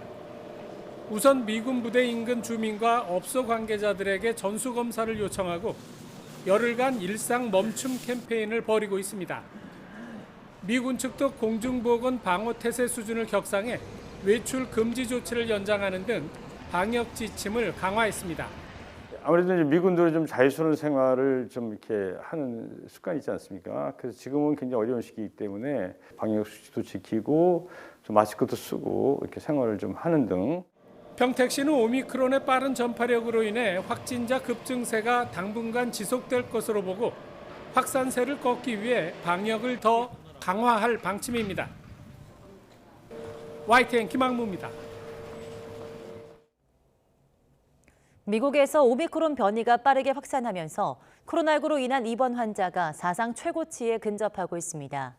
CNN 방송은 미 보건복지부 자료를 인용해서 현지 시각 9일 기준 코로나19 입원 환자가 13만 8천여 명으로 지난해 1월에 기록한 최고치에 바짝 다가섰다고 전했습니다. 뉴욕타임스 자체 집계에서도 미국의 최근 7일간 하루 평균 코로나19 입원 환자는 13만 1천여 명으로 2주 전보다 82% 늘었습니다. 글로벌 제약사들이 오미크론 변이 예방을 위한 백신 개발에 속도를 내고 있습니다. 엘버트 불라 화이자 최고 경영자는 CNBC 방송에 출연해서 오미크론 변이를 목표로 개발 중인 백신이 3월에는 준비가 될 거라고 말했습니다. 새 백신은 오미크론 변이뿐 아니라 유행 중인 다른 변이 바이러스들도 예방할 수 있게 만들 예정입니다. 스테판 방셀 모더나 최고 경영자도 오미크론 변이에 특화된 백신에 대한 임상 시험을 곧 시작할 예정이라고 밝혔습니다. 미국과 러시아가 우크라이나 사태 해결을 위해 스위스 제네바에서 안보 회담을 열었지만 서로 입장차만 확인한 채 마무리됐습니다. 러시아는 침공 의사가 없다면서도 우크라이나가 나토 회원국이 돼서는 안 된다는 확약 요구를 했고 미국은 가능성 없는 요구라고 일축했습니다. 워싱턴 강태욱 특파원이 보도합니다. 일촉즉발의 위기감이 고조된 우크라이나 사태를 놓고 스위스에서 만난 미국과 러시아. 8시간가량 회담에서 양측은 서로의 요구를 확인했습니다. 러시아는 우크라이나 침공 의사가 없다며 병력 증강은 훈련 차원이라고 설명했습니다. 그러면서 우크라이나가 북대서양 조약기구 나토 회원국이 되지 않도록 확실히 하는 것은 절대적 의무라고 강조했습니다. But we underscore that for us it's absolutely mandatory to make sure that Ukraine never ever becomes member of NATO. 이에 대해 미국 측은 가능성 없는 요구를 반대하는 데 확고했다면서 누구도 나토의 개방 정책을 닫아버리도록 하지 않을 것이라고 일축했습니다. 그러면서 동맹과 파트너와 수출 통제 조치에 대한 집중 논의를 하고 있다고 설명했습니다. 그동안 러시아에 대해 침공 시 수출 통제와 국제 결제망 퇴출 등 조치를 하겠다는 압박을 다시 확인한 겁니다. We will not allow anyone to slam closed NATO's open door policy, which has always been central to the NATO alliance. We will not forego bilateral cooperation with sovereign states that wish to work with the United States. 러시아도 협상이 실패할 경우 러시아의 대응은 군사, 기술적 성격을 띠게 될 것이라고 경고했습니다. 양측은 다만 일단 대화를 계속할 가능성은 열어뒀습니다. 러시아는 현지 시각 12일 나토와 그 다음 날 유럽안보협력기구와 연쇄 회담이 예정돼 있습니다. 이들 회담이 모두 마무리된 뒤에야 사태 해결의 여지를 가늠해 볼 수 있을 것으로 보입니다. 워싱턴에서 YTN 강태욱입니다. 네, 더불어민주당 이재명 대선 후보는 오늘 신경제 비전을 선포하고 이재명표 경제성장 전략 정책을 발표할 예정입니다. 이 후보는 오늘 오전 국회의원회관에서 신경제 비전 선포식을 열고 국민 대도약과 세계 5강 국가를 만들기 위한 정책을 발표합니다. 또 새로운 경제성장과 사회통합 필요성도 제시할 방침입니다. 국민의힘 윤석열 후보는 오늘 신년 기자회견을 열고 집권 이후 국정 운영에 대한 비전을 밝힙니다. 국민의힘은 윤 후보가 오늘 오전 10시 서울 성수동에 있는 한 카페에서 국정 운영과 선거 캠페인 구상을 발표하는 신년 기자회견을 진행한다고 밝혔습니다. 이번 회견에선 지지율 상승세를 탄 국민의당 안철수 후보와의 단일화 문제, 배우자 김건희 씨의 향후 행보 등에 대한 질의응답도 이어질 전망입니다. 네, 지난해 정부의 세금 수입 전망은 번번이 엇나갔는데요. 31조 원이 더 거친다고 했다가 추가로 19조 원이 더 들어온다고 전망을 높였는데 여기서 또다시 10조 원 정도가 추가될 거란 관측이 나왔습니다. 정치권의 추경 요척이 더욱 탄력을 받게 됐습니다. 권남기 기자입니다. 정치권은 소상공인 지원이 더 필요하다며 추가 경정 예산 추경을 요청하고 있습니다. 코로나 확산이 계속돼 기존 대책으로는 부족하니 예산을 추가로 짜서 재정 지원을 늘리자는 겁니다. 지원 대상에 대해서는 소상공인 연말방역 지원금이 약 320만 명보다는 더 넓게 지원이 필요합니다. 정부는 이미 편성한 예산을 활용하자고 반대하면서도 코로나 확산과 세금 수입 상황 등에 따라 검토할 수 있다며 가능성을 열어놨습니다. 추경 여부는 향후 방역 전개 상황, 소상공인 피해 상황, 추가 지원 필요성, 기존 예산에서 동원할 수 있는 규모와 세수 등. 이 가운데 지난해 세금 수입은 정부 예측을 뛰어넘을 것으로 보입니다. 최대 실적을 기록한 기업들과 유례없는 집값 상승 덕에 법인세와 양도소득세가 예상보다 더 많이 거쳤기 때문입니다. 지난달까진 19조 원이 더 들어올 거로 봤는데 지금은 10조 원 정도가 늘어난 20조 원 후반대가 될 수도 있다는 관측이 나옵니다. 기재부 관계자는 이에 대해 현재 집계 중이라 규모가 확정되지 않았다면서도 양도세 등이 계속 잘 들어오는 상황이라고 설명했습니다. 영업 제한 지금 시 철폐하라! 철폐하라! 철폐하라! 철폐하라! 영업 제한 9시와 사적 모임 4명의 현 거리두기가 또다시 연장될 경우 소상공인 피해가 커지며 지원 예산을 추가로 짜보자는 주장이 더욱 탄력을 받게 됩니다. 최근 신규 확진과 위중증 환자 수는 줄어드는 모습이지만 오미크론 확산에 3월이면 하루 2만 명씩 확진자가 발생할 거란 전망도 있습니다. 절대 안심할 수 없는 상황입니다. 국제적으로 오미크론이 매섭게 확산되고 있습니다. 국회 논의의 시안으로 볼 수 있는 대선 선거운동이 다음 달 15일에 시작되는 만큼 이번 주 후반이나 다음 주엔 추경 여부가 결정될 것으로 보입니다.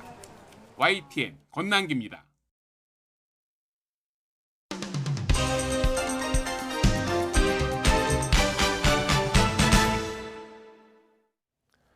네, 오늘도 아침 신문 살펴보겠습니다. 이현영 아나운서가 주요 내용 정리했습니다. 어서 오십시오. 안녕하십니까? 예.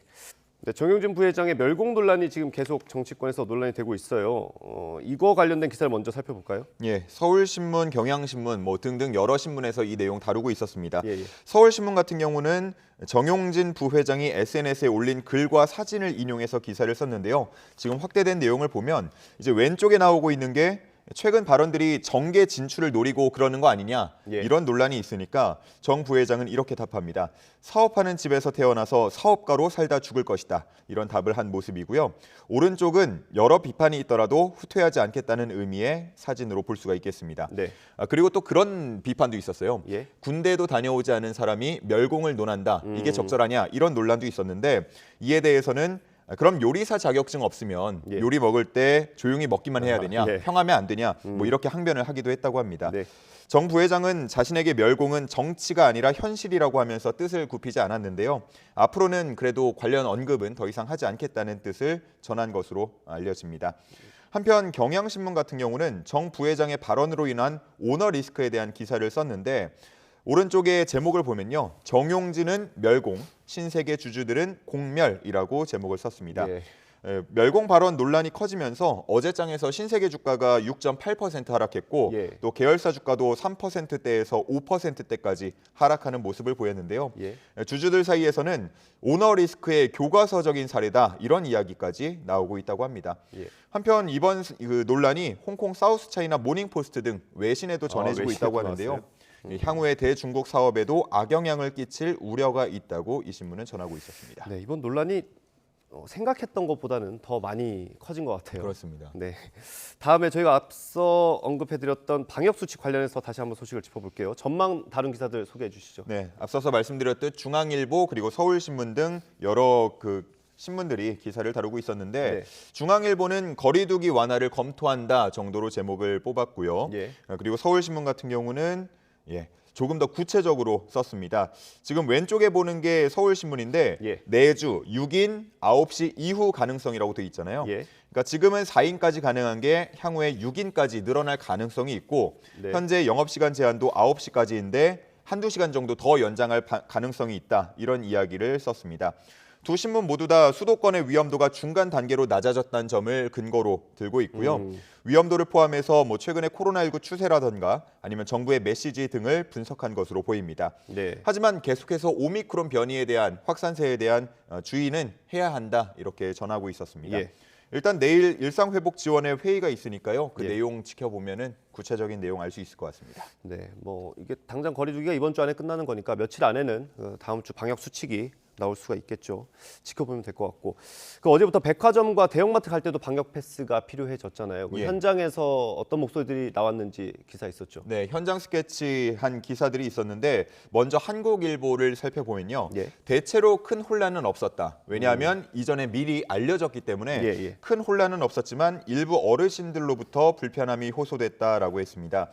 기사 내용을 살펴보면 어르신들은 일단 스마트폰 사용이 익숙치 않다 보니까 좀 어려움을 호소했고 백신 접종에 대한 두려움을 호소하는 분도 있었는데 한 60대 어르신 같은 경우는 백신을 맞고 쓰러진 친척을 보면서 자신은 맞지 않았는데 그러면 생필품은 대체 어디서 사야 하냐, 이런 토로를 했다고 합니다.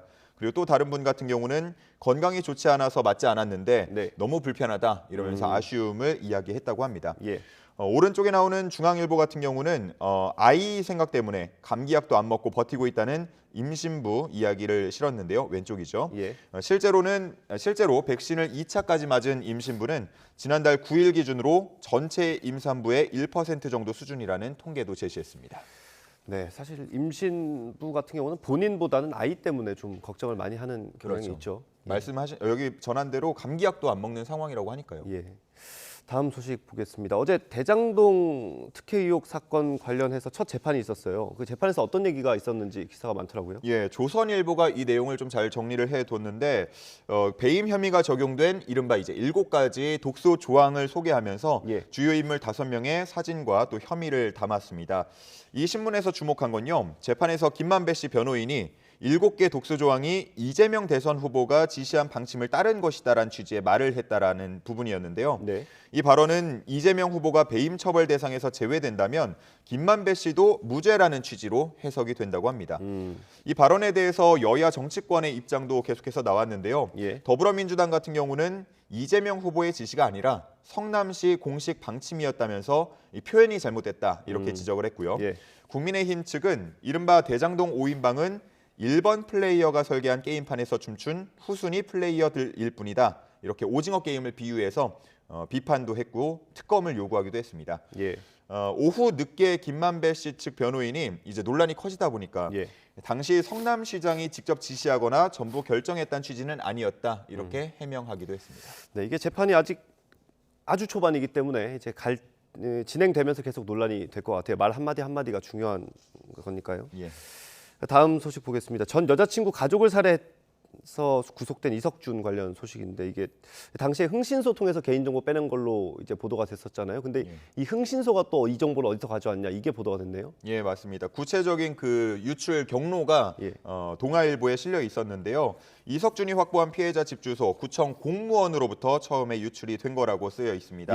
보면요, 한 구청 공무원이 개인정보 1,100여 건을 2만 원에 흥신소로 넘겼고 이후에 또 다른 흥신소 그리고 또 다른 흥신소 이렇게 두 곳을 더 거친 후에 이석준에게 50만 원을 받고 전달됐다는 내용 담겨 있었습니다. 흥신소도 한 곳이 아니네요. 예, 그렇습니다. 총 3곳을 거치게 됐고요. 보면은 금액도 점점 더 커져가는 걸 볼 수 있습니다.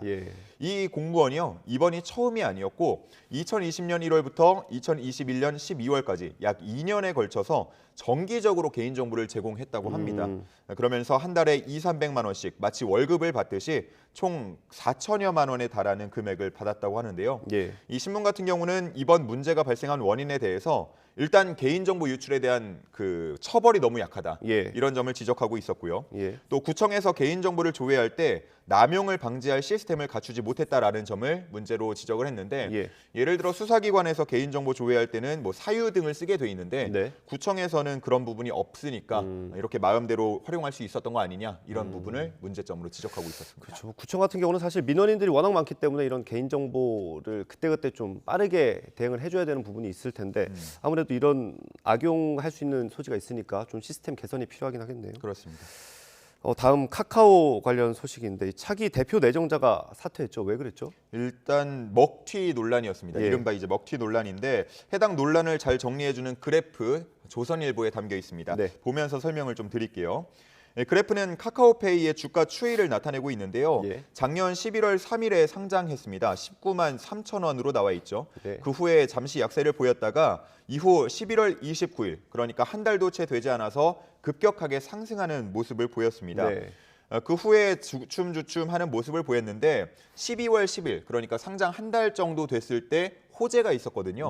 코스피 200 지수에 편입된다라는 호재가 있던 그날 임원 7명이 스톡옵션을 행사해서 44만 주를 매도하면서 그 이후는 지금까지 계속 줄고 떨어지는 모습 그래프로 확인하실 수가 있습니다. 이를 두고 한 증권업계 관계자는요, 회사를 가장 잘 알고 있는 이 임원들이 이렇게 차익 실현을 했는데 누가 미래를 좋게 보고 투자를 하겠냐, 주가는 당연히 떨어질 수밖에 없다 이렇게 분석을 했다고 하고요. 류영준 카카오페이 대표가 사퇴한 후 차기 카카오페이 대표 내정자가 된 신원근 현 부사장도 뭐 금액은 상대적으로 적을 수 있겠지만 같은 시기에 61억 원어치를 현금화한 걸로 알려져서 앞으로는 이 부분도 해결해야 할 과제다 이렇게 이야기하고 있었습니다. 이게 스톡옵션으로 받은 걸 판 거라서 이 대표가 차익을 얻은 게 뭐 수십억대라고 하더라고요. 예. 아마도 주주나 이제 그 직원들 입장에서는 좀 비판적으로 볼 수밖에 없는 그렇죠. 것 같아요. 네. 다음 기분 좋은 소식이에요. 오징어 게임의 배우 오영수 씨가 수상을 했죠. 예, 요즘 뭐 기분 좋은 소식이 많진 않은데 예. 어제 좀 미소 짓게 하는 그런 소식이었습니다. 한겨레 신문, 한국일보 등 여러 신문에서 이 내용 싣고 있었는데 네. 골든글러브에서 한국인이 수상을 한 건 이번이 처음이었다 보니까 굉장히 좀 주목을 모을 만했습니다. 왼쪽에 나와 있는 게 한겨레 신문 이제 수상 장면인데 보통 저희가 수상이라고 하면 시상식에서 시상자가 있고 그렇죠. 또 직접 가서 상과 뭐 상패를 받는 그런 모습을 상상하기 마련인데 네. 이번에는 오징어 게임 관계자들이 시상식에 직접 참석하지 않았고요. 네. 비공개로 열렸기 때문에 저런 식으로 화면으로만 표시를 한 걸 볼 수 있습니다. 예. 한국일보 같은 경우는 오영수 배우의 수상 소감을 전했는데요. 생애 처음으로 자신에게 괜찮은 놈이야 이렇게 칭찬을 했다고 하죠. 네. 참 많은 것을 느끼게 해주는 그런 수상 소감이었던 것 같고요. 한편 미국 뉴욕 포스트는 이번 시상식의 이변 중 하나로 오영수 배우의 수상을 꼽았다고 하는데 예. 골든글러브가 이번에 아시아계 배우도 시상을 했고요. 또 트랜스젠더 성을 바꾼 그런 배우한테도 상을 주면서 변화를 보이고 있다. 이런 이야기를 신문에서 담았습니다. 네, 이게 뭐 저희가 기사로도 전해드렸지만 오영수 배우께서는 이제 나이가 80을 바라보신다고 하네요. 예. 그래서 아마 동료 그리고 후배 배우들한테 좀 많이 본보기가 될 것 같아요. 그렇습니다. 귀감이 될 것 오늘 같습니다. 소식은 여기까지 듣고 저희가 앞서 화면 준비한 게 잘못 나가서 시청자 여러분들 좀 양해를 해주셨으면 좋겠고 내일은 더 확실하게 준비를 했으면 좋겠습니다. 네, 꼭 그렇게 하겠습니다. 네, 고생하셨습니다. 네, 고생하셨습니다.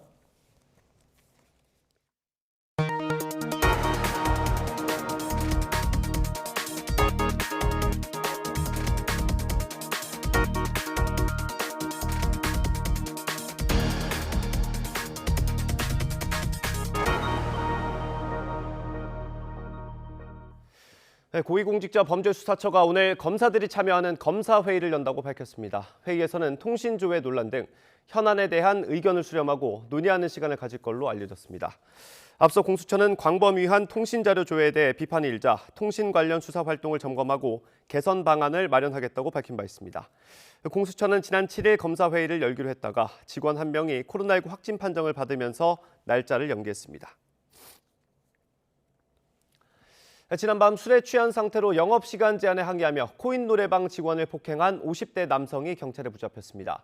눈길을 달리던 화물차가 고속도로 기둥을 들이받으며 운전자가 숨지는 사고도 있었습니다. 밤사이 사건 사고 소식 송재인 기자의 보도입니다. 영업 제한 시간을 넘긴 밤 텅 빈 코인 노래방에 한 남성이 들어옵니다. 문을 열어준 직원에게 다짜고짜 발길질하는 남성. 자리를 피하려는 직원을 쫓아다니다가 이내 구석으로 몰아 얼굴과 복부를 마구 때립니다. 왜 더 늦게까지 영업하지 않느냐는 게 이유였습니다. 경찰은 만취한 채 폭행을 저지른 52살 A씨를 그 자리에서 현행범으로 체포했습니다. 피해를 본 직원은 병원에서 치료를 받았지만 생명에는 지장이 없는 것으로 알려졌습니다. 고속도로 갓길에 화물차가 형체를 알아볼 수 없을 정도로 뭉개져 있습니다.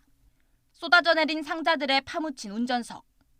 오늘 새벽 영동고속도로를 달리던 4.5톤짜리 냉동탑차가 도로 한편에 있던 기둥을 들이받았습니다. 이 사고로 화물차 운전자가 끝내 숨졌습니다. 경찰은 사고 당시 눈이 내리고 있던 만큼 눈길 사고 가능성을 염두에 두고 정확한 사고 원인을 조사하고 있습니다. 곳곳에서 산불도 잇따랐습니다. 경기 이천시 설봉산에서 난 불은 임야 4,000제곱미터를 태우고 2시간 50분 만에 큰 불길이 잡혔지만 경남 창녕군 성산면에 있는 야산과 경북 영주시 평은면 야산에서 난 불은 접근이 어려운 데다 바람까지 겹치면서 소방당국이 진화에 어려움을 겪었습니다. YTN 송재인입니다.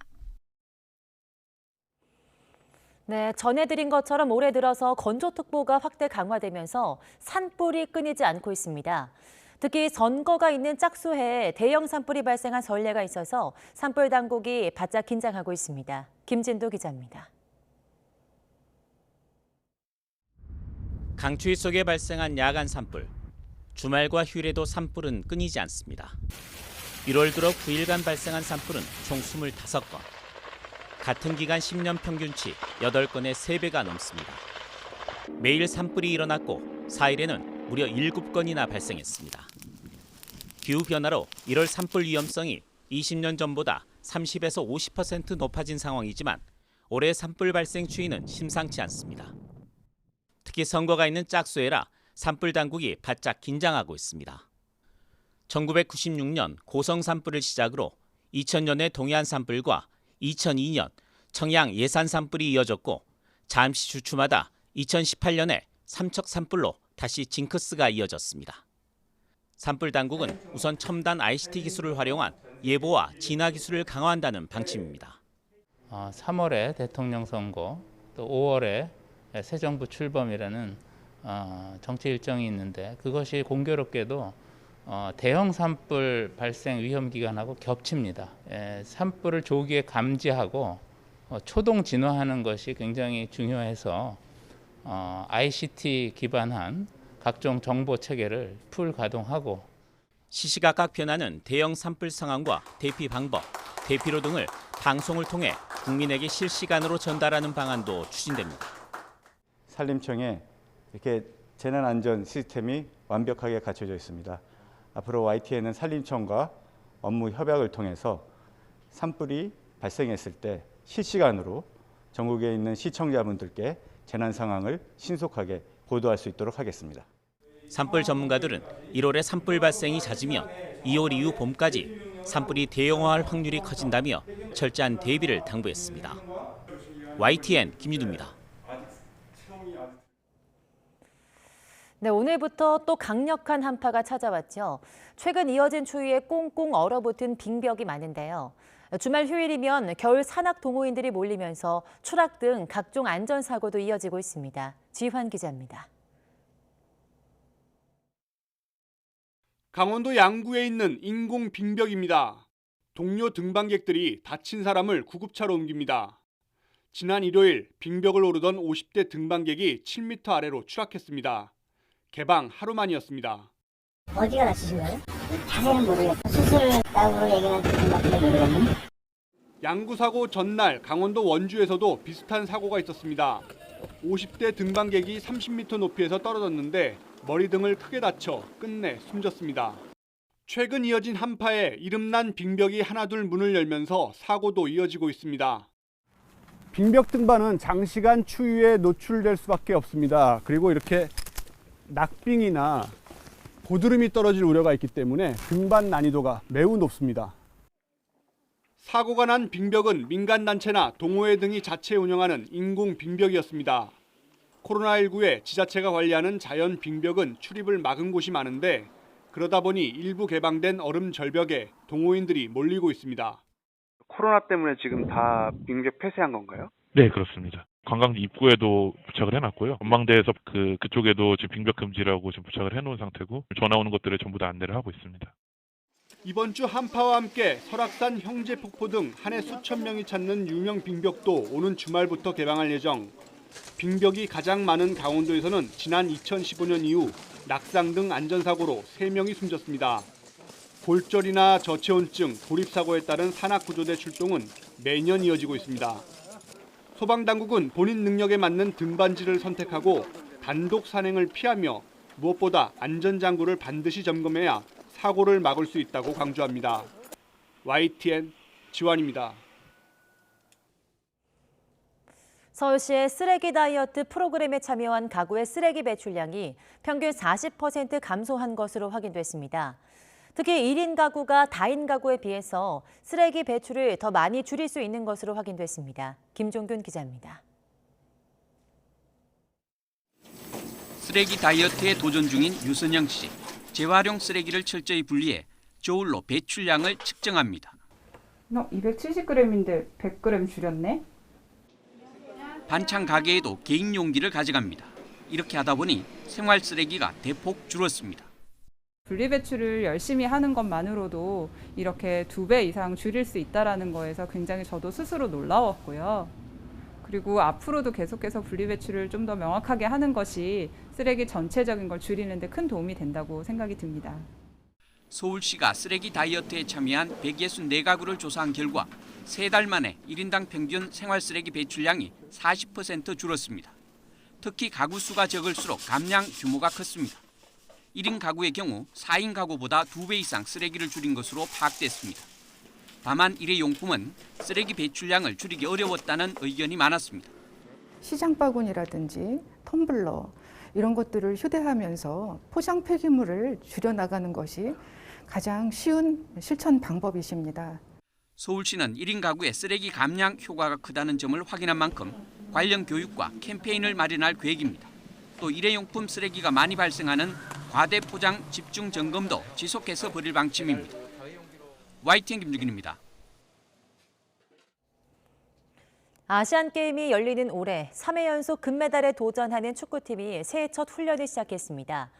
이을용 전 감독의 아들 이태석 선수가 대를 이어서 황선홍 감독의 도우미를 자처했는데요. 조은재 기자가 보도합니다. 2002 한일 월드컵 첫 경기 폴란드전 결승골 장면입니다.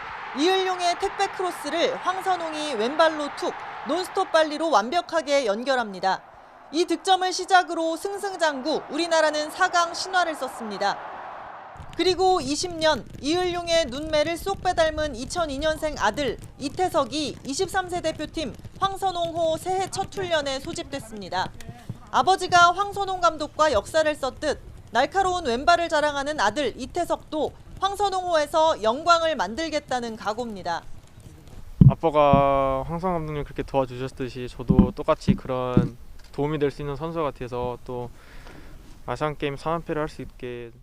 세월이 참 세상 좀 뭐 아주 눈여겨보고 있고요. 우리 한국 축구의 또 왼쪽 풀백을 한 축을 담당할 수 있지 않을까 그렇게 기대를 하고 있고요. 주전 경쟁도 뜨겁게 시작됐습니다. 보통 몸풀듯 뛰는 소집 첫날부터 젊은 태극전사들은 거친 몸싸움으로 눈도장 찍기에 나섰습니다. 황선홍 감독은 이 팀에서 제2의 손흥민, 황의조가 나올 거라고 선수들을 자극했습니다. 수비 뒷공간 움직임 하는 거를 제가 또 굉장히 좋아하기도 하고 그래서 볼업 쓰면서 골 찬스를 만드는 걸 되게 좋아해서 그런 부분들을 많이 보여주려고 하고 있습니다. 네, 왼발잡이라는 메리트가 좀 있는 것 같아요. 네, 그런 점에 대해서 뭐 왼발 슈팅이나 왼발로 할 수 있는 그런 연계 플레이 같은 거를 좀 보여드릴 수 있으면 보여드리고 싶어요. 23세 대표팀은 오늘 29일까지 제주도에 머물며 K리그 팀과 실전 경기를 통해 경쟁력을 끌어올릴 계획입니다. 인천과 자카르타에 이어 항저우 아시안게임에서도 3회 연속 금메달을 딸 수 있을까 그 꿈이 무르익고 있습니다. 제주 서귀포에서 YTN 조은지입니다. 네, 미국 영화상 골든글로브 시상식이 할리우드 보이콧으로 파행했지만 외신들은 오징어 게임의 오영수가 한국 배우 최초로 나무조연상을 받은 것을 올해 시상식의 주요 장면으로 꼽았습니다. CBS 방송은 올해 골든글로브는 TV 생방송이나 스트리밍 행사가 없어서 예년보다 더 조용했지만 몇몇 스타들이 역사를 새로 썼다며 오징어 게임 스타 오영수가 골든글로브상을 받은 최초의 한국 배우가 됐다고 평가했습니다.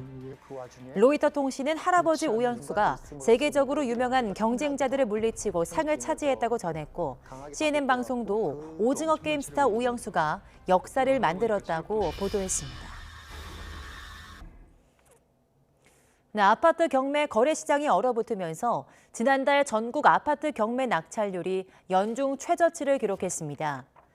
법원 경매 전문 기업 지지옥션은 지난해 12월 전국 아파트 경매 낙찰 건수는 531건으로 낙찰률은 42.7%를 기록했다고 밝혔습니다.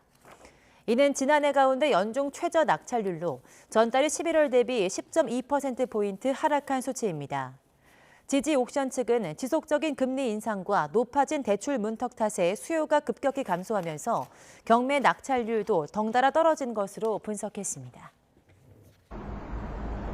오늘 출근길에는 강력한 한파에 대한 대비가 필요합니다. 가만히 서 있기만 해도 몸이 저절로 떨리는 정도인데요. 현재 서울 기온은 영하 8.3도까지 떨어졌고요. 찬바람이 불면서 체감온도는 영하 15도에 머물고 있습니다. 오늘 외출하실 때는 따뜻한 옷차림 반드시 해주셔야겠습니다. 추위 속에 호남 서해안과 제주도에는 비나 눈이 내리고 있습니다. 내일 오전까지 제주 산간에는 최고 30cm의 폭설이 쏟아지겠고요. 그 밖에 제주도와 호남 서해안에도 최고 5cm의 눈이 내려 쌓이겠습니다. 현재 경기 북부와 강원 곳곳에 한파특보가 내려진 가운데 영하 10도 안팎의 추위가 기승을 부리고 있습니다. 현재 파주 영하 9.9도, 철원 영하 9.4도, 서울은 영하 8.3도까지 떨어지며 무척 춥습니다. 낮 동안에도 종일 영하권을 유지하겠습니다. 서울 영하 4도, 대전 영하 1도, 광주 0도, 부산은 4도로 예년보다 5에서 7도가량 낮아 종일 쌀쌀하겠습니다. 내일은 오늘보다 기온이 더 떨어지겠고요. 강력한 한파는 주 후반까지 길게 이어질 전망입니다. 밤사이 내린 눈이 얼면서 도로 곳곳에 빙판을 이룬 곳이 있으니까요. 보행자와 운전자 모두 각별히 운전 주의해 주시기 바랍니다. 지금까지 YTN 윤수빈입니다.